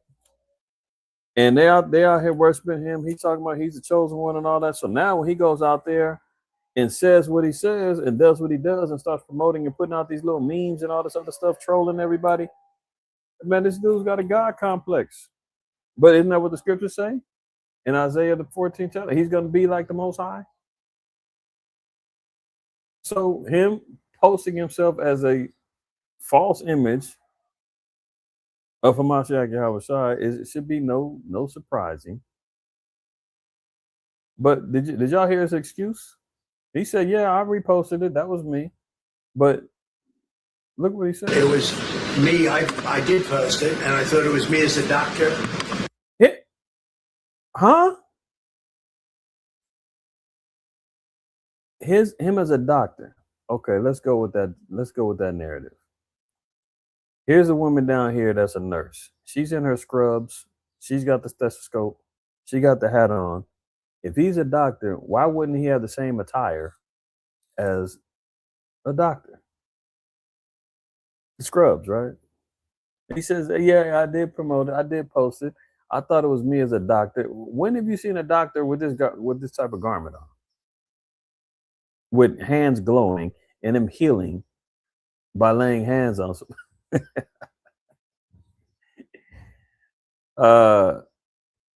Good Lord, man. This guy, like I said, he can't tell the truth, man, to save his life, man. Let it finish. Me, I did post it, and I thought it was me as a doctor, and had to do with Red Cross as a Red Cross worker there, which we support. And only the Red Cross. He said there's a Red Cross worker there. What? Huh? Where's the Red Cross worker? Where's the Red Cross logo? Anything? But he says this is all set up by the fake news people. And only the fake news could come up with that one. So I just heard about it, and I said, "How did they come up with that?" It's supposed to be me as a doctor making people better, and I do make people better. I make people a lot better. Golly, man. No words. Y'all know this dude is full of. He's a doctor. He heals people. He makes people better. And anybody that says that picture doesn't look like him as a doctor healing people, it's fake news and liars. Saying, how did they come up with that? Give me 1 second, y'all. These goddamn people out here, man, disturbing alive, boy. Let me see. Now this thing wants to. Golly, man. Give me 1 second, y'all. My whole keyboard is jacked up, man.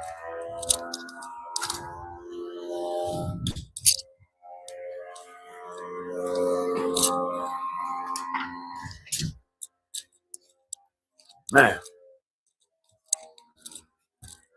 All right, Slocky, y'all. Let me get on back over here. All right. So we see this. He says that if you can't see him as a doctor in this picture, it's fake news, man. Something's wrong with you. This guy is wild. I mean, I thought slow Biden was bad, man. I thought nobody could top him. But he's giving him a run for his money, man. He's giving him a run for his money. Now, the conspiracy theorists and others have been pointing out this particular part of the picture where you can kind of see here an image of what many are saying a demon with horns leading the troops, standing over the image of Agent Orange. And that would only go along with the scriptures when the scriptures say that Revelation 12. I don't know why I can't. What's up with my damn keyboard, man? But I don't want to have to restart it and because that'll shut down the live. But you go to Revelation 12 and it says that Satan was cast out and the angels with him. When you're talking about the agents of Satan, man, those who have made allegiances with Satan, being under Satan's authority. Revelation 13 says that power was given unto the beast via the serpent. So when you see an image like this, who's empowering? It looked like a satanic figure standing over America and his quote unquote angels, his warfare. And they said that these same ones are going to try to make war with Michael. They're going to try to fight Christ too. So this imagery is very interesting, right? So you see here, that was just something else I wanted to bring out if y'all ain't noticed that one. But this guy's a demon, man, for real. Look, and then he got the nerve to post it. This was his clapback. After this, he went and posted this. Who the hell is the guy next to him? I mean, the blasphemy just goes beyond control. So not only does he say, first he puts himself as an image of a fake image of Yahushua. Then he reposts another image with a fake image of Yahushua, embracing him like, they get ready to have a moment and lock eyes and maybe lips. You dig what I'm saying? Look at his hand. His hand is touching his chest, around his arm, knocking heads together. Man, this picture looks suspect as hell. But he figured that this was a good image. Oh, Christ embraces me. That ain't even Christ. First of all, we all know this, but good Lord, man, it's just ridiculous. The blasphemy is out of control. But let's see. Look at how the Iranians responded to it. This one I like. Did y'all see this?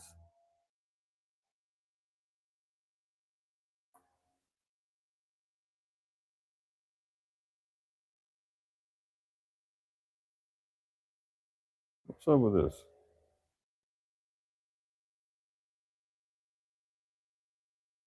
Now I don't want to play. Oh, come on now.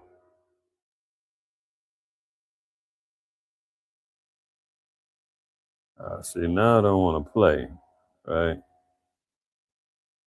But if y'all seen this one anyway, and this damn thing,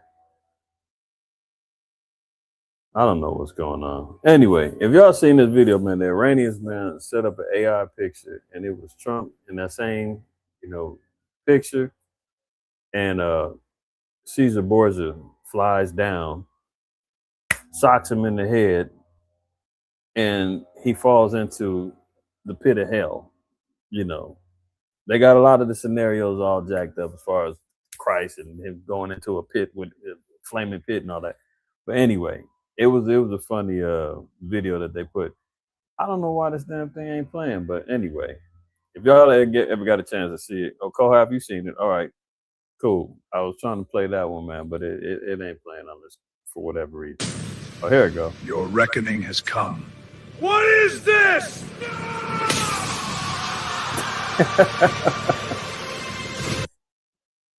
And why I like that one, because remember Yahushua even said in what is it, Isaiah 63, about him coming down his garment dipped in blood, like he's been stepping in the wine vat and all of that. And the first thing you seen was his head getting mollywopped and blood flying all over the place. I was like, yeah, that's about right. That's what Esau got coming to him. Your reckoning has come. What is this?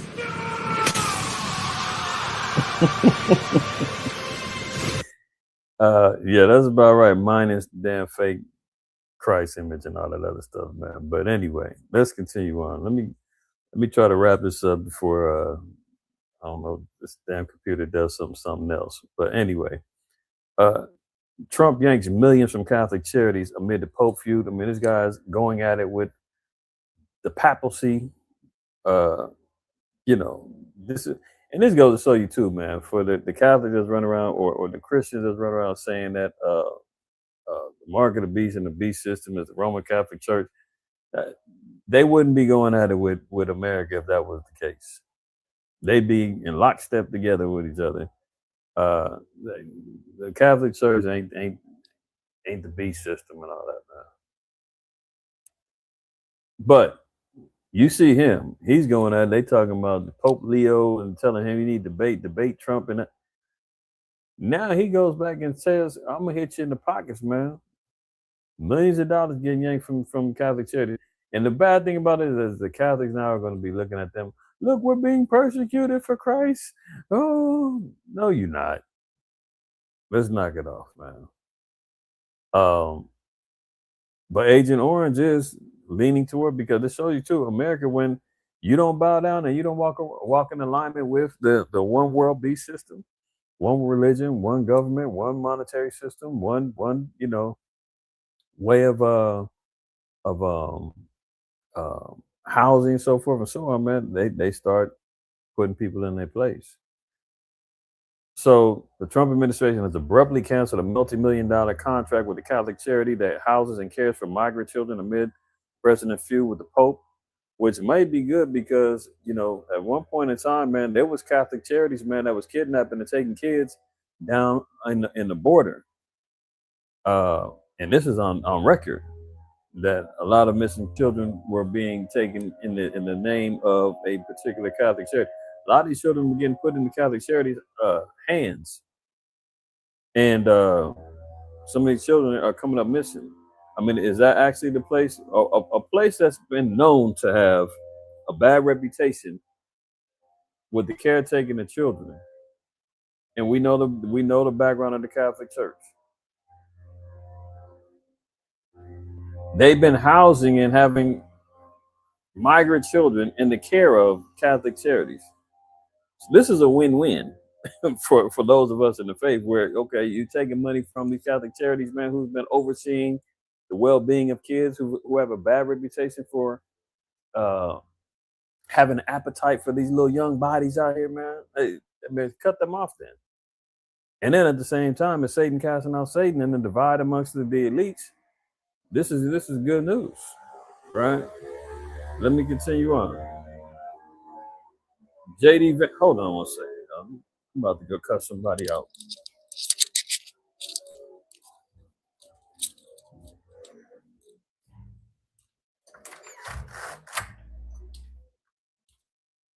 A lot of spirits, boy, testing your brother today, y'all. Pray for me. Pray for me, boy. These spirits is out here today, man. Anyway, let's get back real quick. J.D. Vance humiliated once again after he speaks in an empty stadium for a major Turning Point USA event. So it just shows you again how the collapse of America, the trust in the government system, the voice boxes of the beast.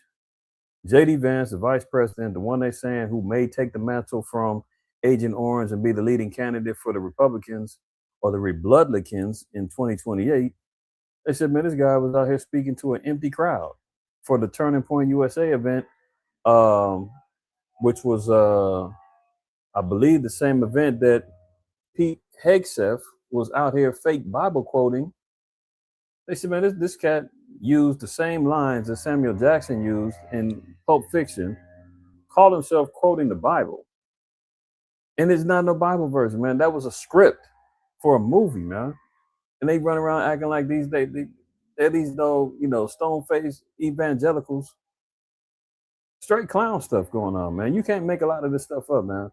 If you've seen the picture of J.D. Vance addressing the Turning Point USA, which is Charlie Kirk's organization that his wife is now involved in, and his wife didn't even show up to the event, citing threats. They said, man, this place is empty. Ain't nobody listening to these people no more, man. J.D. Vance spoke to less than 25% filled arena for the Turning Point USA event held at the University of Georgia in Athens, Georgia. The place was supposed to hold, I think, 60,000, tens of thousands of people supposed to hold that, man. The dude had maybe about 1,000 people in there, if that. Nobody's listening to them no more. Missing nuclear official becomes a 10th person tied to dark patterns surrounding U.S. secrets. There's a issue jumping off right now. I think it's up to 11 now, where they've got these nuclear scientists and people that have nuclear clearances and information regarding the nuclear programs of America. 11 of them are either missing or dead now. Another person with links to America's nuclear secrets has gone missing, as a disturbing list of deaths and the disappearances in recent years continues to grow. Stephen Garcia, 48, vanished without a trace August 28th of 2025. He was last seen leaving his Albuquerque, New Mexico home on foot, carrying only a handgun. An anonymous source told the Daily Mail that Garcia was a government contractor working for the Kansas City National Security Campus, a major facility in Albuquerque that plays a key behind-the-scenes role in America's national defense. That's him down here. Where and what's going on with this? I don't know. But where there's smoke, there's fire. And when you got multiple people popping up in the same profession and got access to the same things, and they're either coming up missing or dead, what information do they hold, or who's preventing them from? They could be, threatening to be whistleblowers. They could be getting kidnapped under, and put to death by sleeper cells from, one of these foreign countries that have beef with America. We don't know, but it's very interesting that I believe, like I said, it's up to 11 now that they are, discovering that all these people with the same links are coming up dead and missing. It all has to do with America's nuclear program. Swalwell, Eric Swalwell, running for governor of California, man. Oh, here comes another scandal. Swalwell can't keep his hands to himself. Now he's got to bow out of the race. Swalwell exit shakes up a chaotic California governor's race. Democratic Representative Eric Swalwell's abrupt exit from the race for California governor, then his announcement he would leave Congress, left his rival scrambling to lock down his former supporters in crowded contests with no clear leader, injecting more turmoil into the campaign to lead the nation's most populous state. So California, more turmoil, more trouble. Meanwhile, he's got some sexual assault allegations looming over his head. And at first he stood out there, this is false and I'm going to stand on it. If that's the case, man, why did you bow out of the race so fast? And he's leaving Congress altogether. See, this is the Epstein effect, and then there's some other ones too, man, that came out, man, that's running for their life. The sexual deviancy, man, of Esau, these politicians and all that, man, is being put more to light day by day, and the inner workings that go on in this place, man, from the entertainment industry, politics, corporate structures, casting couches, you name it. It's all coming to light, man. From Diddy to you name it. Now you seeing this guy, Democratic Representative Eric Swalwell, he had to leave altogether before everything comes out on him. Look at it. Swalwell's decision to suspend his campaign Sunday follow allegations that he sexually assaulted a woman twice, including when she worked for him, that were published Friday in the San Francisco Chronicle and later by CNN. While pulling out of the race, he remained defiant in a post on the social platform X, saying, quote, I will fight the serious false allegations that have been made, but that's my fight, not a campaign's. If you're innocent, man, you're supposed to stand up there and utilize your truth to not back down. And listen, like I said, where there's smoke, there's fire, man. They always say, man, how do you know a politician is lying is when his lips are moving? So go figure. Remember last week or the week before last, when Melania jumped out there, man, to defend herself about the Epstein allegations. And I was like, man, there ain't nothing out there that anybody's even tripping about her and her associations with Epstein. Like, where is this coming from? Oh, brothers have shared with me, one of her close confidants at the time have been laying out a bunch of different tweets threatening Melania about exposing everything and her ties and her husband's ties with Epstein, and she knows everything and all this other stuff. And much of it was because ICE ran down on her and deported her back to Brazil, and Melania and Trump acting like they didn't know her and basically left her hanging, and she's lost custody of her son because of this. So she was thinking, we've had a 20-year relationship, now allegedly her ex-husband had called Trump and said, man, I'm having trouble with her. We're getting ready to get separated, divorced. I want the kid. Send ICE to come scoop her up. And allegedly that's what ended up happening. She got scooped up. She's over in Brazil. And because Melania didn't get her back and didn't stand up for her after a 20-year relationship, she's been airing stuff out on X and saying, I'm going to expose everything. Now, mind you, she's putting all this stuff on the internet the day before Melania goes public and says, I want to clear my name. I don't have anything to do with this. I'm standing with the victims. So this was damage control. So there was chit chatter going on and threats being made that I wasn't aware of. So she tells everybody, I know everything. Brazilian model Amanda Ungaro claims she can expose Melania Trump and the Epstein link. The first lady of the U.S., Melania Trump's public denial of any connection to convicted sex offender Jeffrey Epstein has triggered massive online discussion. Much of the attention has been centered on a single account on social media platform X, which made a series of claims linking itself to both Melania Trump and Epstein's social circle. The claims, however, remain unverified. Breaking.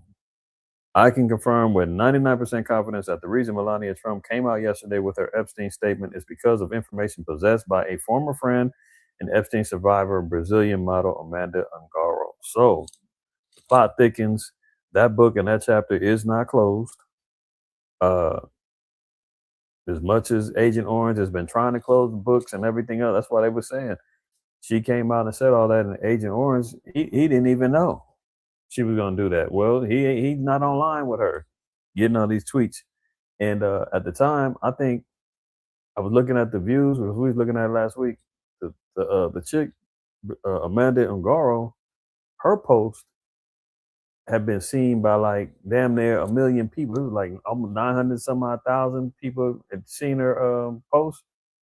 And then Melania's press conference, it was like 100,000, 200,000 people that watched. I said, oh, she's in trouble.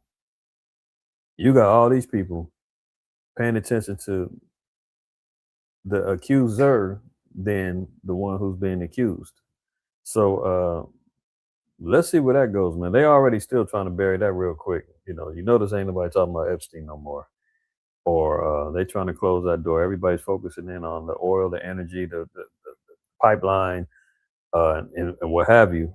And that's usually what happens, man. When people's pockets is affected, food is on the table, transportation is affected, and all that. People don't give a damn what's going on elsewhere. It's like, man, what about me, my plate, my food, my house, my lights, my gas? I can give a damn if a homegirl got touched 20 years ago. I need right now. They're playing on that factor, man, the survival mode of everybody, as opposed to exposing the corruption and the wickedness, the vile nature that America's been running on through its elites.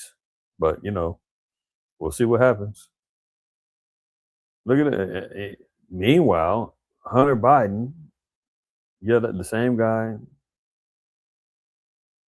got caught with the prostitutes, dope fiend, crackhead, so forth and so on. Made all these particular deals with Ukraine and China and was making all this money and illegally. What's he do? Hunter Biden is quietly bolted from the U.S. and claims he is $17 million in debt. This guy is on the run. Technically, $17 million in debt, man. What's he do? He runs and leaves the U.S. A legal filing submitted this week on behalf of Hunter Biden argues that the son of former President Slow Biden cannot afford to pay his outstanding legal fees. It comes after Hunter Biden himself claimed last year he was $17 million in debt. The paperwork submitted by attorney Barry Coburn on April 6th also claimed that Mr. Biden lives abroad, though Coburn did not specify where. Biden was pictured in South Africa with his wife last year. The Biden crime family, man, this does not stop. Crackhead, dope fiend, womenizing with harlots and the whole nine, embezzlement of money. Now he's $17 million in debt and he goes on the run. And slow Biden is nowhere to be found. But this is how the white man does, man. But let you be late on a bill. Let you not pay off a little bit of your debt, man. You can't run nowhere. They seizing your house, your assets. They garnishing your wages. They going to do everything they can. They locking your butt up. You don't pay your taxes. You don't pay your child support. Your ass is grass. This man got $17 million in debt, and he's out there living in. How the hell are you living in South America? In South Africa with no money? These guys be high white collar crime criminals, man, hiding money, embezzling. But let a Jake man steal a damn piece of pizza, and he gets his third strike, and he's locked up for life. System ain't built for us, y'all. That's a fact. Happiest place on earth, no longer. Layoffs hit Disney, 1,000 jobs cut as Josh D'Amaro unveils streamlining push. So the happiest place on earth, man. 1,000 jobs getting cut too, man. Everything in every sector is getting touched before they do this quote unquote great reset, man. They got to shut and destroy everything and then start resurrecting it under a whole new system of oppression that has never happened before in the history of the world, man. The beast system on the way. Look at the sister, man. I think this is a white woman. That wasn't me. Facial recognition led to a woman being in jail for 6 months. That also lets you know the eyes and ears of the beast system, man, is flawed. There's been brothers, there's a brother in New York last year that got locked up over facial recognition that was off. When they get back to the whole scenario, man, you all look alike, especially with black folks. The brother that got locked up last year in New York, they said, I think the brother that got locked up was like 6'2" or something like that. The cat they were looking for was like 5'8". The whole physical description was off. The cat had dreads that got locked up. The brother that got locked up, the brother they were looking for, I think, had braids. It was some foolishness. And you got to remember, AI, facial recognition, all that stuff has coders. They have a visionary people that are putting this information into AI, that is collecting all this information, and they're saying this is what you're going to utilize to help the system. Now, if the inputters and the coders are racially biased, if they're the ones putting, you, me, and anybody look like us, you're going to be targeted. We're going to be targeted when this B system really gets kicking and all cylinders in motion. The cameras on the lights, the cameras on the light poles, the intersections inside the businesses and all this other stuff, the parking lots. When they get the rounding cats up, man, innocent or not, you can see this woman spent 6 months in jail. And she lived in Oklahoma, and they were talking about she did crimes in Maryland. Kimberly Williams, who lived in Oklahoma, was jailed after being accused of crimes in Maryland, a state she told investigators she never visited. And look at this. The quote says, "It's very obvious it's you," an officer in Montgomery County, Maryland, said to Williams, who was handcuffed to a table in the police department. And now with AI imaging, deep fakes, and all this other stuff, man, that's why I've been on record, man. If you see me doing some vile stuff, some foolishness, it is not me. Hell, I showed y'all the video with OpenAI, Sam Altman. They use AI and deep fake videos with him showing him stealing out of a store and the security guard catching him at the door. And it looked just like him. I just seen a video yesterday and I got. And then here I am thinking, pride myself on, I'm thinking I'm, getting fairly good at detecting and checking these videos out. It was a video of, it was a wolf that was, had like locked down on, looked like maybe like a raccoon or something. And it's a woman filming and she's like, no. And, it was supposedly her dog came and knocked the wolf, jumped on the wolf and they got to fighting and the wolf ran off. It looked real as hell. She's like, no, get out. Just stop. It looked real as hell. And I was like, but first thing I was tripping, I was like, why is the dog helping to save the wolf from locking down on a raccoon? Like, was that her pet raccoon or what? But then, they get the fighting and the dog chases off the thing. And I watched it a couple of times. I was like, damn, that dog was tough. And then I look at the comments and they like, man, AI is getting good. Hey, did you notice how the tracks on the wolf had disappeared and the wolf completely disappeared out the picture when the dog started chasing? I was like, I went back. I said, damn, that's got me. AI is getting good. And I'm sure a lot of us ain't got fooled by stuff like that. But now you see it's being used in crimes. Palantir is being recruited. OpenAI is already on the payroll with Agent Orange, man. So expect a lot more false accusations and crimes, locking Jakes up off of that's you on camera. But now you can't even trust your eyes no more, man. Guilty until proven innocent. That's always been the way for us. It's not innocent until proven guilty. We are guilty until we prove our innocence. And now they got video that's saying there's a whole nother obstacle you niggas are gonna have to figure out.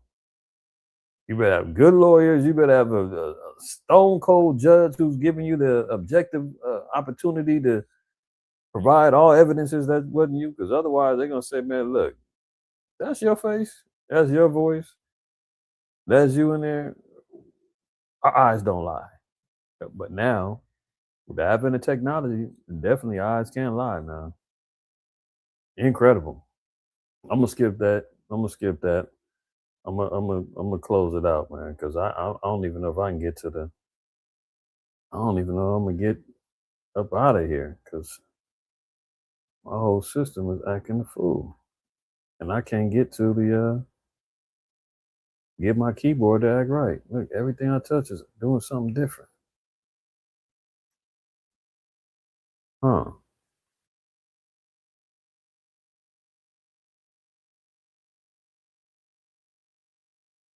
More than one way to skin a cat, man. Shoot. Yeah, this thing is out of control, man. All praise, honor, glory to the Most High, man. We made it through. Had some difficulties, man. The spirits was moving, man. Satan tried to get in the way, but as the scriptures say, man, you can do nothing against the truth or for the truth in 2 Corinthians 13, I believe in like verse 6 on down, right? We got to stay fighting, man. Stay fighting, stay prepared, right? That's the word of the day. That's the spirit that I want to put in everybody's minds, the wisdom and the understanding that the Lord imparts upon you, man. Utilize it. Don't neglect it because times ain't getting better, they're getting worse, man. And by all intents and purposes, everything that we're seeing and hearing, can't trust it. So make sure that you're preparing yourself, you and your households, man, preparing your minds and your spirits, more importantly, for the incoming, troubles that's ahead, right? So with that being said, I'm gonna give all praise, honor, and glory to the Most High, Yahweh Shai. And always remember, man, fear the Most High, keep the commandments. Don't shoot the messenger. All right. We'll be back online again in about another 3 hours, man. 3 hours, about 4:15 or so, man. We'll have a closing Shabbat class, man.